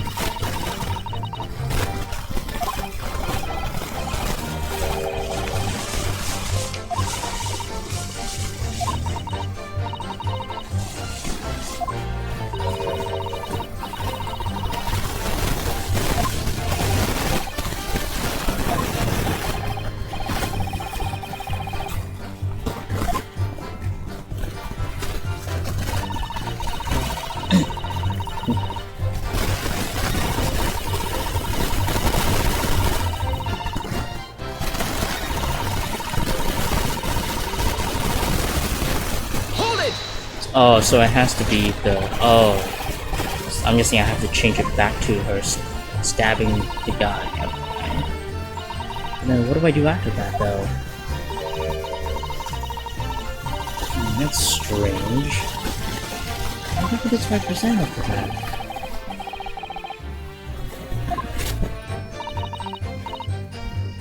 What, the autopsy report? Yeah, lay down on the birdcage, open it up, and then just stab him. What, do I present the screwdriver? The screwdriver... It says it was in the grill or something, but...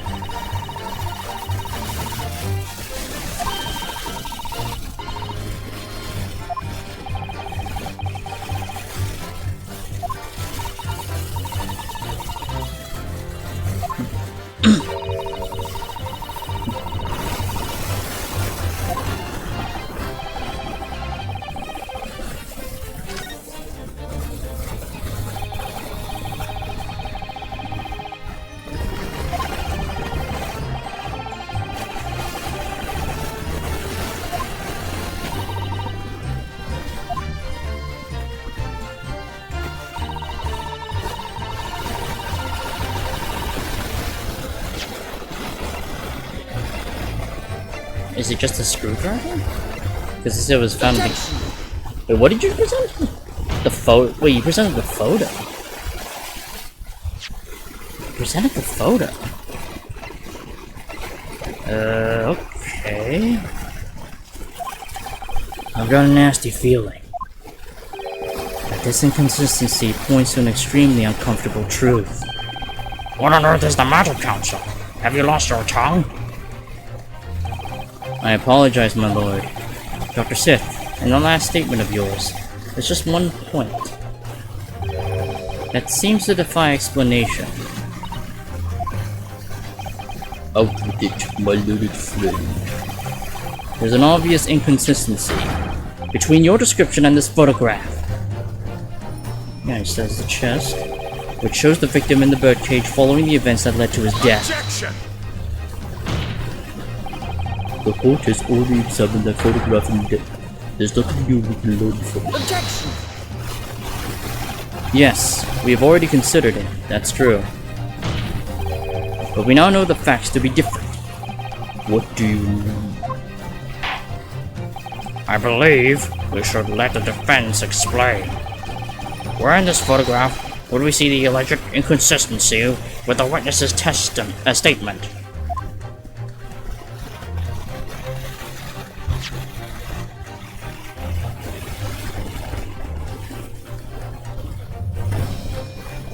Present photograph of the victim.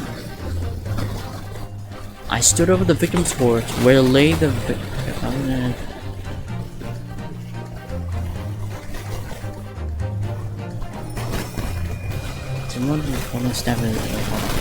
I leaned over the birdcage and opened it up. I took the screwdriver in both hands and plunged it into the man's chest.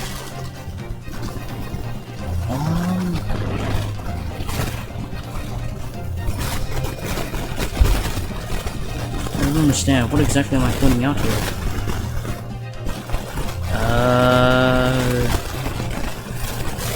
Yeah, she stabbed the man in the chest.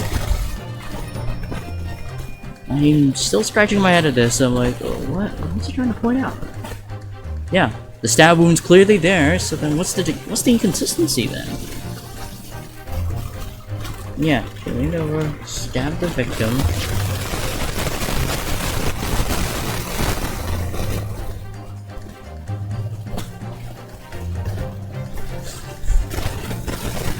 I stood over the victim's corpse where it lay in the copper cage and plunged the screwdriver into the chest.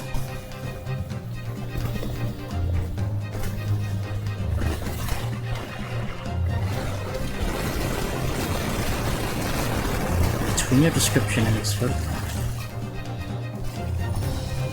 I stood over the victim's corpse where it lay in the copper cage and plunged the screwdriver into the chest. Which, yeah, she did. So what's the inconsistency then?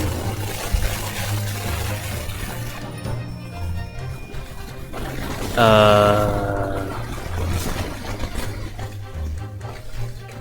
don't see anything wrong with it though. What is the inconsistency? I have no idea. I am so lost. It's just a stab wound. What? Look closely at the bloodstain on the victim's chest. What is it to say that she didn't just... Wait, what? Okay. It clearly extends in a downwards direction towards the man's feet. And why is that significant, Council? If the victim was stabbed moments before the kinesis machine was set in motion, that's entirely expected. Oh, I see. Ah, no, of course, no. That's not what happened. Exactly, my lord. Dr. Sith made it very clear in her testimony just now that the point of all at which she stole Professor Harebrain's screwdriver and stabbed the victim was after the Grand Deception was set in motion, when the birdcage had fallen below the stage out of sight. From the shape of it, it's clear that the birdcage would have fallen on its side after the 30-foot drop, and if the victim had really been stabbed whilst inside the birdcage in that position. The blood from the wound would have spread out equally in all directions. For it to have been following the longitudinal appearance we see from the picture is inconceivable.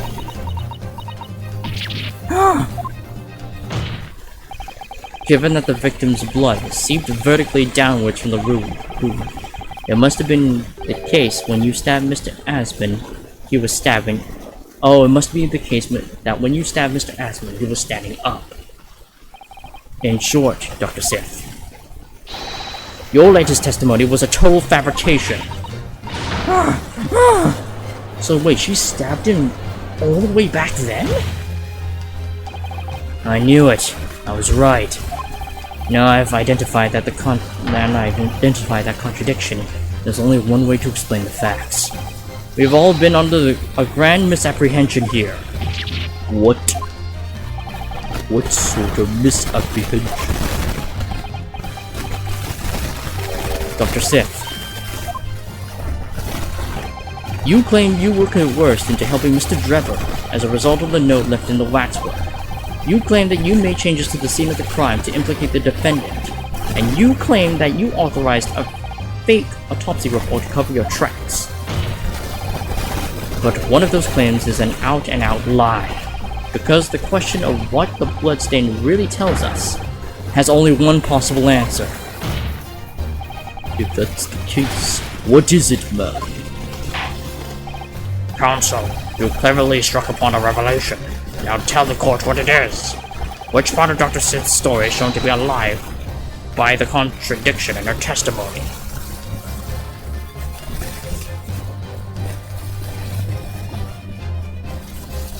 I think the wait, what part of it is shown to be a lie with the contradiction?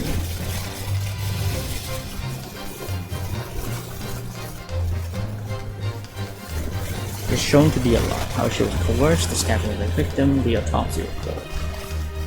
I think, well, how she was coerced? Stabbing the victim, autopsy report. I guess the stabbing of the victim, I guess.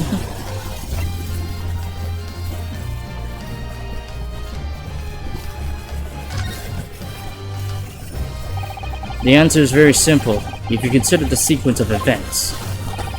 If, when the victim was stabbed, the blood from the wound seeped downwards as it did, we can be sure that the victim must have either been sitting or standing upright at the time.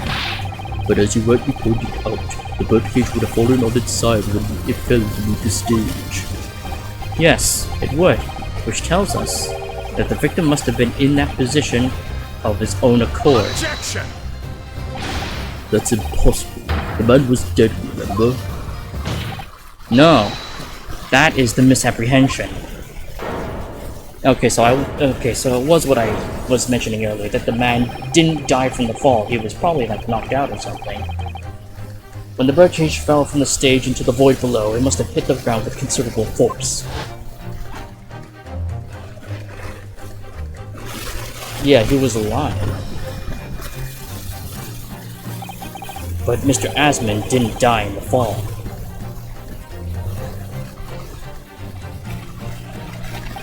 He probably lost consciousness for a while, but when he came round, he got to his feet to climb out of the cage. Just as Dr. Sith appeared.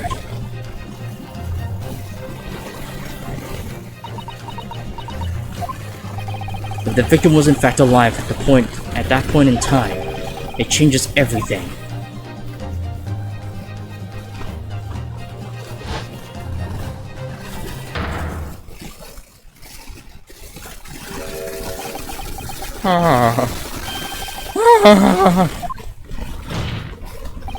Mr. Odie Asmund's killer wasn't the defendant, Professor Albert Harebrain, nor it was the mastermind behind the stage trickery, Mr. Enoch Drebber. It was you, Dr. Courtney Sith. Yeah, and she wanted to pin the murder on Drebber. Damn. Order! Order! Order! Can this possibly be true? Have you been taking me for a fool? It was you, was it? You killed him.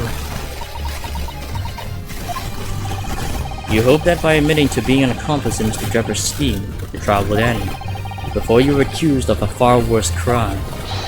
Cold-blooded murder. Oh, do shut up. You're so desperate now. You're making all this up. As if I would do something like that. Objection! I assure you, the defense is not desperate, Doctor. Mr. Naruhodo has established the facts using evidence and logic alone. Ah, logic? Don't make me laugh. Sadly, your logic is a gaping hole in it. What? What do you mean? Tch, I'd have thought it was obvious. A motive, boy. Lacking a motive. What possible reason would I have to kill Mr. Passman? Asmund was involved in a number of criminal activities, from coercion to theft to murder. But there is no known connection to Dr. Sithra. I'm rather relieved to say it does seem somewhat far-fetched. True, there's no obvious motive. There's still something in the back of my mind. I feel sure I've seen somewhere that hints at why the coroner might have done this. Yes, I might have tampered with the crime scene and concocted a fake report. But murdering someone for no reason is a very different story.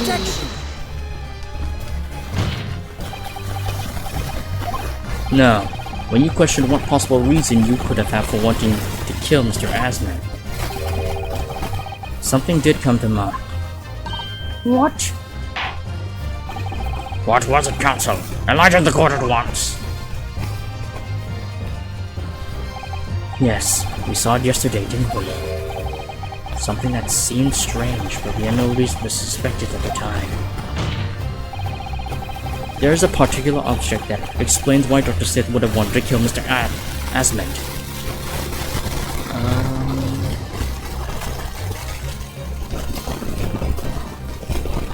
The scalpel? No, it couldn't be the scalpel.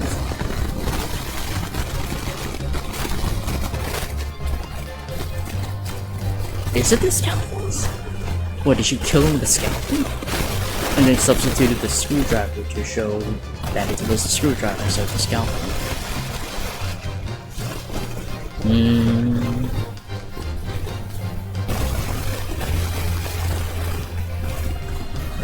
I think the Iron Mask wouldn't matter. The scalpels?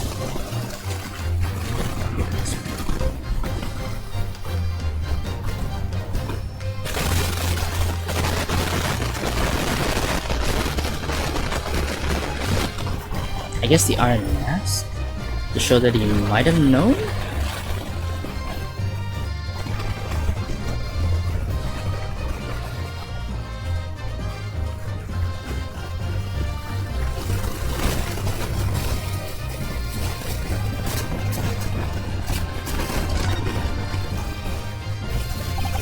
It's the Iron Mask.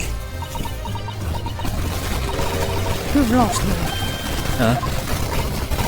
Sorry, Mr. Magneto. Why do you mask? Well, of all the things I saw yesterday, I have the greatest impressions. No, it's the scalpels, I guess. Really, you have no idea what you're talking about. Yeah, I think I must have said the wrong thing. Forgive the interruption, Dr. Sith. But what my colleague meant to say was It was scalpels. Oh, okay. So wait, what? Don't... Yeah, but what? Yeah, that was weird, but, like, what's the connection, though? We don't really have any evidence that the scalpels were involved in the scene. perhaps that makes a little more sense to you. Ah, of course. Did you say scoundrels? It would appear that word has struck a chord, Doctor. You... Come on, out with it! It was yesterday, when we visited your laboratory. Look at this big, thick book here. Ah, it appears to be an accounting ledger. It's a record of a forensic investigation spent packing. What is it? It's clear that the team purchases various equipment and supplies on a monthly basis, but... well, one entry seems rather strange. Really? In what way? We're buying 500 scalpels every month. Yeah, I don't really know what the connection is. Okay. 500 scalpels? A month? At first I wondered why on earth you could be using that many scalpels for. But actually, I realize now it's not the scalpels themselves that are significant. It's the money for them. They're disappearing every month from the department's accounts. Oh, Aspen's criminal organization relied heavily on extortion for its funding. Tracing the money from the forensic investigation team's account to find out where it was going would be extremely straightforward.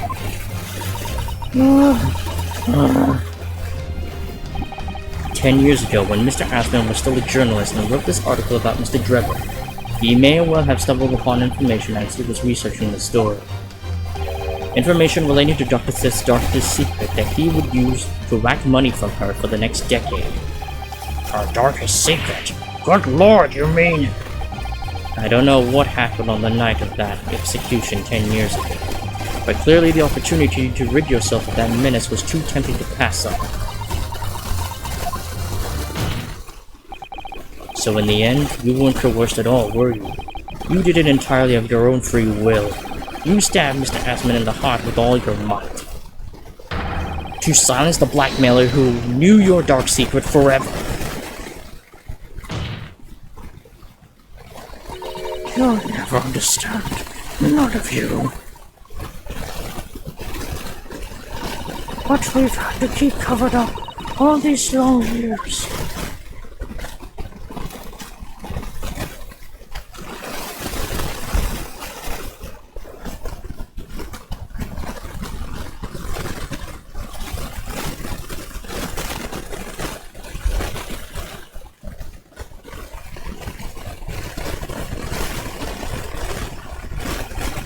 As very little of the machine remains after it was ripped apart by the bomb, the truth of this case can never be properly established unless you speak out.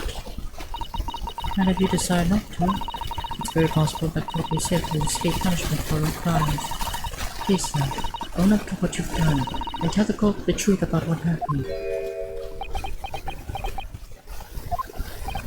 10 years ago, you told the truth, and you were robbed of a bright and successful future as a result.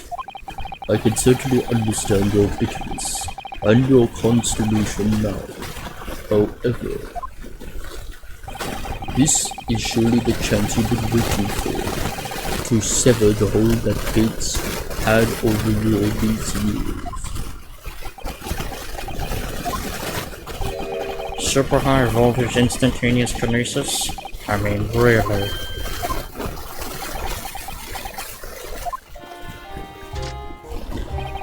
It's the addle-brained mock scientists that are the worst, you know. They don't recognize the fact that they don't have talent. They can't even get that right. And so they end up chasing impossible dreams, having unbridled faith in their abilities. They go on and on about the wonderful hypothesis, their stupid eyes shining like a little child's. They make me sick. I can't abide their foolishness. Careful, Mr. Drebber. I was particularly pleased with the kinesis machine. It made for quite a show, didn't it? So you admit it? You admit that it was nothing more than a sham made for the purpose of killing the victim? Yes, I admit it. I did it all in the name of revenge. Revenge for the future that Mr. Aspen's article had deprived you of 10 years earlier. But the revenge you saw didn't stop at Aspen, did it? Which is where that very particular waxwork comes in. Yes, I see. The abandoned conflict that you saw rising from the grave in the Black Cemetery 10 years ago. The drug counter-those events were also true. Then obviously Scotland Yard couldn't afford to acknowledge what had happened. Even if it meant discrediting a bright young man and crushing any future career he might have had. So you plan require that you abduct that particular waxwork model in order to exact your revenge on Scotland Yard as well, or on Dr. Sith, to be precise.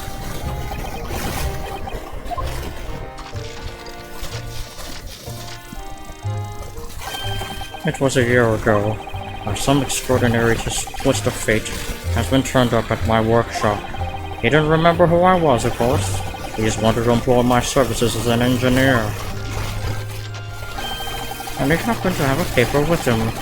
An article on the front page caught my eye. About the corridor handled that bogus autopsy being appointed head of a new forensic team.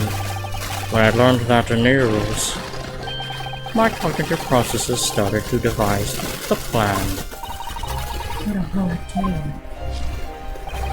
He robbed me of my future, so I wanted to use the man's own wiles against him for revenge. And have that SWAT in Scotland Yard eating out of my hand at the same time. I wanted them all to suffer the same humiliation I had to suffer.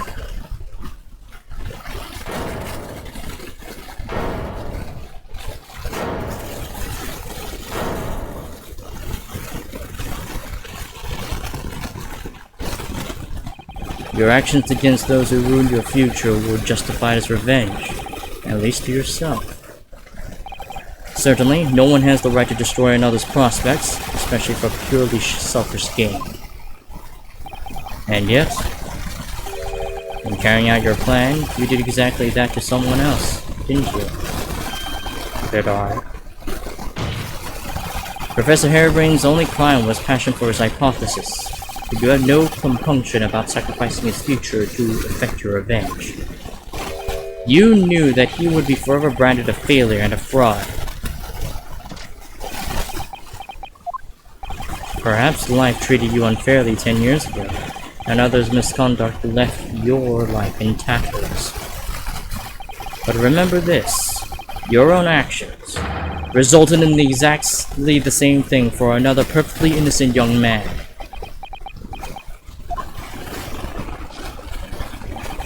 Hi.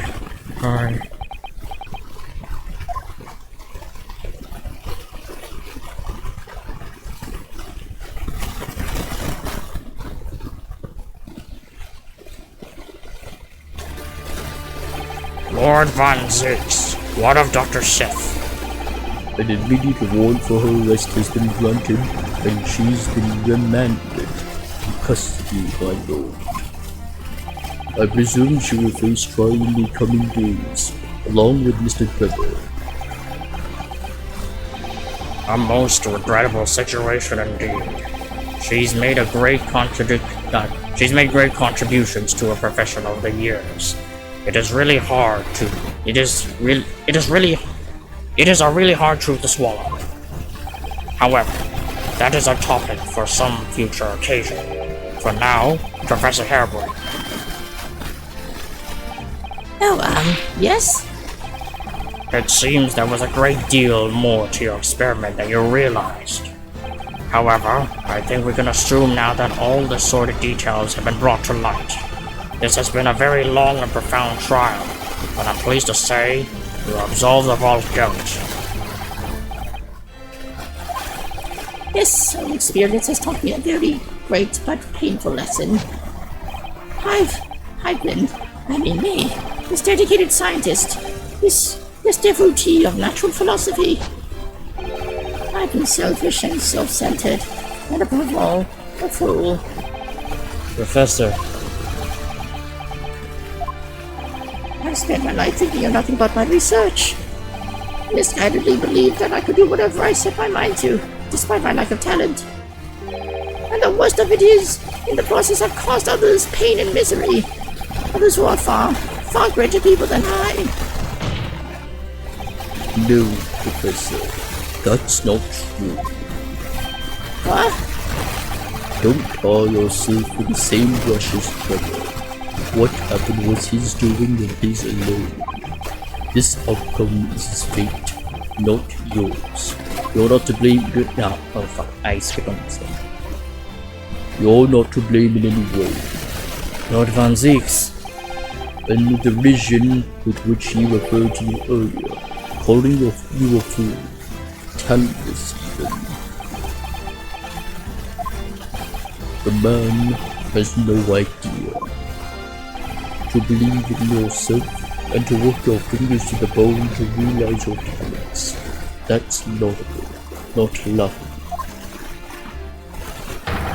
No one has the right to deride another for such choices. Oh. Thank you, Braddock. So, ladies and gentlemen of the jury, Yes, my lord. it is this court's expectation that you find the defendant not guilty of the charge of which he stands accused. I presume there are no objections. None from me, my lord. Certainly not. This trial has really made me think, but this is the right decision. It has all been proven methodically and rigorously. I have no misgivings whatsoever. What's that? He's done, is he? Is it all over? I don't know what's become of the yard these days. I don't recognize the place. Very well. In that case, I hereby pronounce the defendant not guilty. Let the pyrotechnics fly. Oh wait, let the confetti fly first, then the pyrotechnics fly. Woo! Fire hazards! Oh god, yeah, launching. Oh god. I just realized, yeah. Launching the confetti and then launching the fireworks that explode could also set the confetti on fire and also cause a massive fire. Oh jeez, that is a huge fire hazard. Court is adjourned.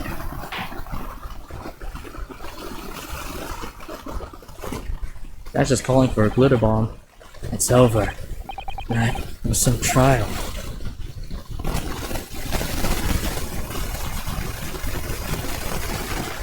October, 4:33 p.m. The Old Bailey. Defendant's antechamber. Professor, what a splendid outcome, isn't it? Oh, it is. It is. Congratulations, Professor Airbrain. Mr. Naruto, Mr. Sato, I am truly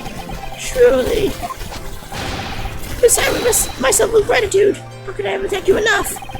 I'm just glad it's all been cleared up. That you realize you were just caught up in a bad situation. Right now, you know, if I had that research grant money, I'd give the whole lot to you, every penny. Well, that's very kind, but I'm just a student, so... We don't need any financial reward. Your goodwill is more than enough. Oh dear. Oh, what can I do? Aha! How about this as a memento? The paper about my hypothesis is inside. Well, just as a memento then, thank you. I've been wondering, Professor. What are you going to do now? Oh my, yes. What am I going to do? My hypothesis on my great machine lie in ruins. But still, it's been too long since I was last in London, so perhaps I'll enjoy some sightseeing. I might explore the great exhibition whilst I'm here too, and see if new inspiration hits me. Oh yes, it's a wonderful idea. Can't allow that. Can't allow that. It is... okay, it is Von Zieks. Lord Von Zieks? What are you doing in here? Panic! I'm sorry you had to go through that, Albert. Well, if I'm honest, it was terrifying. You were like a great demon behind your bench there, snarling down on your prey. You're one of the few true friends I have. I couldn't leave it to anybody else to handle the prosecution or the defense. Sorry? Or the defense? Did I just hear that right? I always knew that you had my best interest at heart. Don't worry. How about you show me around while I'm here in town? It's been a long time since we left university. We have a lot to catch up on. Listen, Albert. In a few days your acquittal will be made official. When that happens, you must head straight to Dover. I'll accompany you. What? From there you'll cross the channel and make your way back to Germany. I've already purchased the ticket. Oh, I see. He's worried about the Reaper's curse affecting him. That's why he's going to supervise his transit back to Germany. he's worried that he might get killed. But no! Hold on a minute, Barrett. What about the great exhibition? This is the chance of a lifetime for me. No, no sightseeing, Albert. Give up on the idea. Sometimes it's hard to see any warmth in those eyes, Barrett. Lord Von Zieks. What's all this about? Unnecessary precaution. Yes, I think I understand. You do? Yes, the curse. The Reaper's curse. Well, Iris told me that when you meet Lord Von Zieks at his office some days ago, he asked how Mr. Natsume was doing. Yes, that's right. I remember being surprised at the time, and thinking it was nice of him to ask. Point is, Mr. Natsume is still alive and well, even though it's been more than 6 months now since he stood trial with the Reaper as the prosecutor. You mean the Reaper's influence doesn't stretch overseas? Those in the Reaper's sights meet their ends days or sometimes months after their acquittal. That's been the pattern now, up to now. Of course, we know that both Mr. Natsume and Gina are completely innocent. True, and perhaps that governs the Reaper's actions. The truly innocent are spared. But I don't want to take any chances with a close personal friend. Yeah, he's doing this to save his life. Barrett! Like the Moustache me believes, this man should leave the country without delay. That's why I'm packing him off to Germany at once. Right. Is your friend-shaped package get any say in it? Goodness, was this your intention all along, then, Lord Von Zieks? I guess he also knew that we would prove him innocent. But of course he's not gonna make it that easy. In court, where people think of him as the Reaper, this man seems absolutely merciless. And yet, sometimes, I feel as though I don't understand him at all. It's time to go out. Back to the prison for the time being. Yes, alright. Well then, Mr. Marudo. Thank you so much for everything. Not at all, Professor. It was a pleasure getting to know you. Best wishes, Professor Hairbrain. Well, once the dust is settled, you must come and visit me in Germany. Anyway, goodbye for now.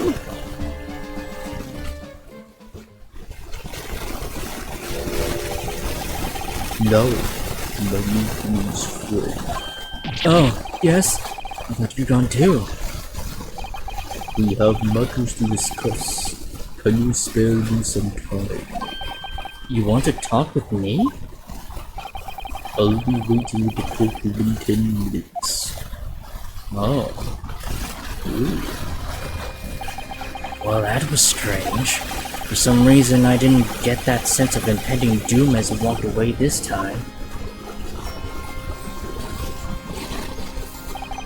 The Enigma. Barrett Von Zieks. What does he want to discuss, I wonder? The answer awaits the courtroom, I suppose. Here goes, then. Is it gonna be in this case, or is it gonna be a cliffhanger? Nope, it's still gonna be in this case. 24th of October, 5:48 p.m. The Old Bailey courtroom. Do we have to stand this far away from each other? I feel like we could have just... So, are you satisfied? You saved the guy and the scientist from great injustice. Yes, I think so. I'm relieved, at least, that the man's innocence could be proven. Anyway, I imagine you've been wondering where my animosity towards you police comes from.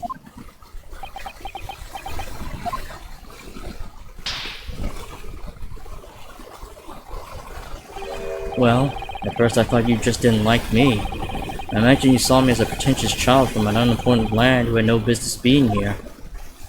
But now, I think differently. You clearly know our ways, so I would guess that some specific incident led to your thorough dislike of my race. Will you tell me what happened, please? The professor. I thought I'd never hear that name in this courtroom again, to be honest. He took your brother's life. Clint. My brother was Clint Von Six. 16 years ago, when I was still just in my teens, he was already the director of prosecutions and a key member of the judiciary. I looked up to him. He was everything I aspired to be. He was involved in the establishment of justice systems in foreign countries as well. There were exchange programs between Britain and other nations then too, to share knowledge and ideas. As part of one of those programs, 3 judicial students came to Britain from your homeland, the Empire of Japan. Oh, it was 16 years ago. Then Lincoln could have been my father. Of course, I remember Dr. Mifutova well. I had no idea. I was a minor at the time, training at the prosecutor's office. One day, Clint introduced me to the 3 visiting Japanese. So, you've actually met my father. He and his colleagues were polite and amicable. They were adept at their work and exacting in their standards. It was my first encounter with the Japanese spirit, and it made a very great impression upon me. But 6 years later, that's when it happened. The investigation was going nowhere. There were no suspects even, just an ever-growing list of victims. And in the end, my brother became one of them. In the last, in fact, before the case was finally solved. I'm so sorry, Lord Von Zieks. Truly. Clint was always ready to put his life on the line for justice anyway, so he wouldn't have wanted it any other way. He lost his life to the killer, but it was his victory in the end. For me personally though, it was a great loss. I find myself in a very dark place indeed. When I finally found out the killer's identity, the reason why no one had been able to catch the man sooner ceased to be such a mystery. He'd been hiding in plain sight all the time. In plain sight? Are you aware of political events 10 years ago? It was a period of extreme sensitive diplomacy between the British and Japanese empires. A new treaty was being forged, I think. Correct. The Anglo-Japanese Treaty of Friendship and Navigation was being concluded. The leaders of both countries were deep in extensive political discussions. Which is why this particular killer's appearance in court was conducted as a closed trial.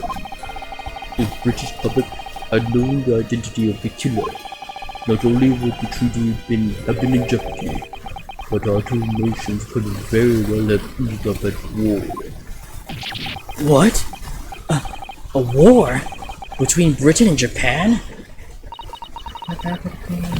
Oh my! You mean to say the professor was... Japanese? When the trial reached its conclusion earlier, I thought to myself, yes, it's time. Oh. Time for you to come face to face with this hideous monster. I borrowed the key for the mask from the proprietress of the Waxwork Museum. So see for yourselves now. Confirm it with your own eyes. The truth that's been hidden this past decade.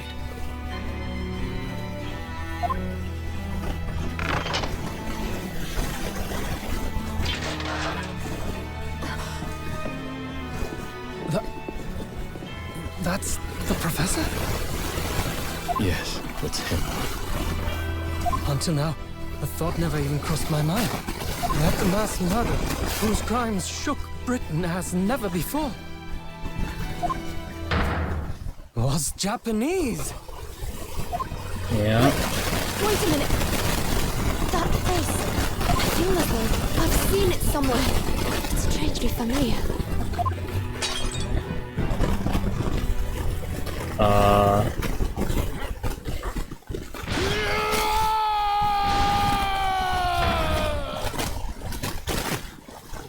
Oh, is he remembering?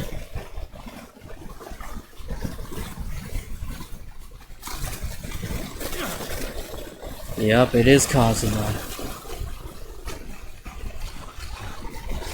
Father. Oh, that's his father. Father?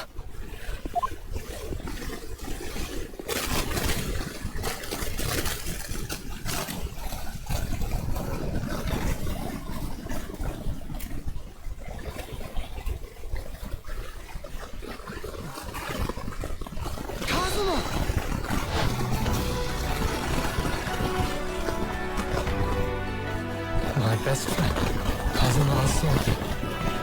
After a whole year, finally his memories returned.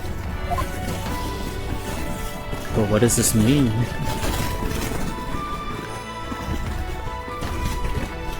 As he stood there before me.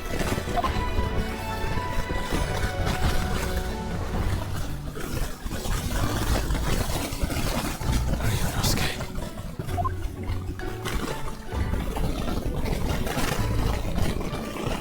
Hello again. My friend. Kazuma-sama! Judicial Assistant Mikotoba.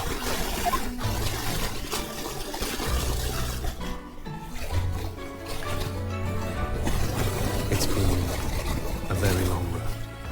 Thank you. Thank you for guiding my friend here when I could not. It was an honor.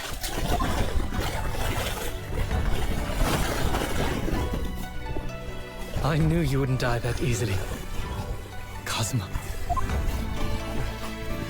I owe you thanks, too, for taking good care of that in my absence. Oh, The sword. Karuma. Great blade of the Asogi clan. Passed down through the generations. When we left Japan, this sword was at my friend's side. The Japanese man's katana is his soul. He couldn't be parted from it. But then, when the incident happened, it was Susato-san's wish that I inherit the sword, and I've kept it with me ever since, along with my memories of the friendship we shared.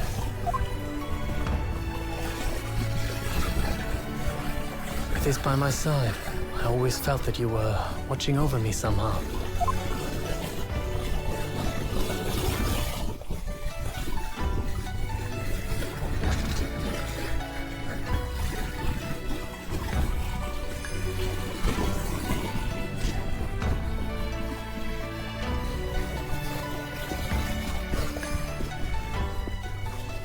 I've made it. At last. Father. Are you saying... Surely not. You mean... You knew all this time? I'm looking at it. But... I still can't believe it. This mass murderer is Kazuma's father.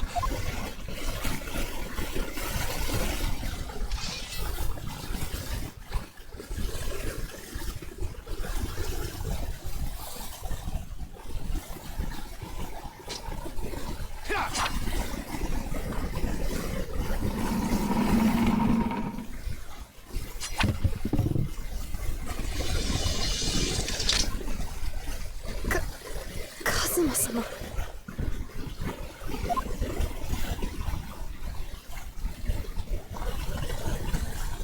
Ryunosuke, we have much to talk about. But now is not the time.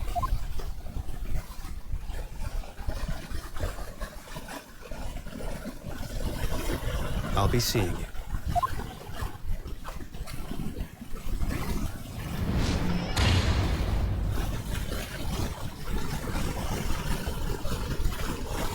That's all Kazuma said. Before he turned and left us there, in the courtroom. Looks like Madame Tuspell's gonna have to fix that.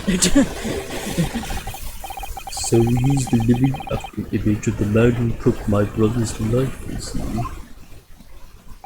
Yes, Kazuma Sogi, my best friend.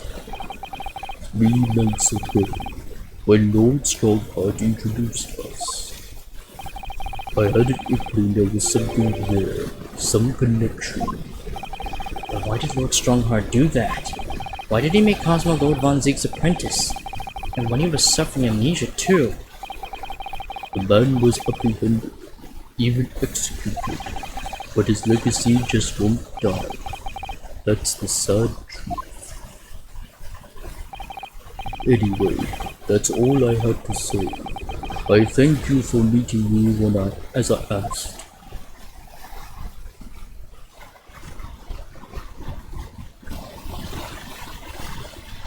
I was actually expecting Cosmo's unmasking to be later, but okay. Yep, apparently it's being revealed a bit earlier than I expected. 10 years ago, my grandmother took me to the railway station. We were there to meet my father from the train. So yeah. It was the first time I'd ever seen him. Poor Susato. All this is tied up with painful memories for her too. She's never talked about this with me before though. It took time to adjust to having father around, but just when I was starting to get used to it, he pulled me to study one day. He told me that a great friend of his just passed away in London, and that the friend had left behind a son, a boy, 7 years my senior. Father told me the boy had made a promise to his late father, so he was studying to become a defense lawyer. I wanted to help, so I studied to become a qualified judicial assistant. As I'm sure you've worked out, that young man's name is Kazuma Sogi. So you see, that's how he and I met. For a brief moment, my great friend had returned, only to disappear again all too soon. But in that fleeting encounter, something stirred. Something that had been dormant for a long time, as if great wheels had been set in motion. And I could almost hear them creaking into life. In some ways, it was the end of a chapter, but in many, it was the start of a new one.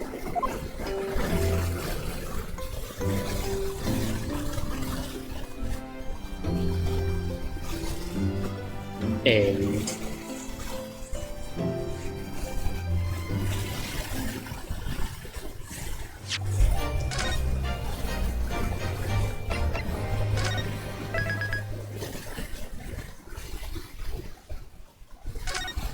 alright, we'll call it here. Thank you all for watching and see you in the next stream.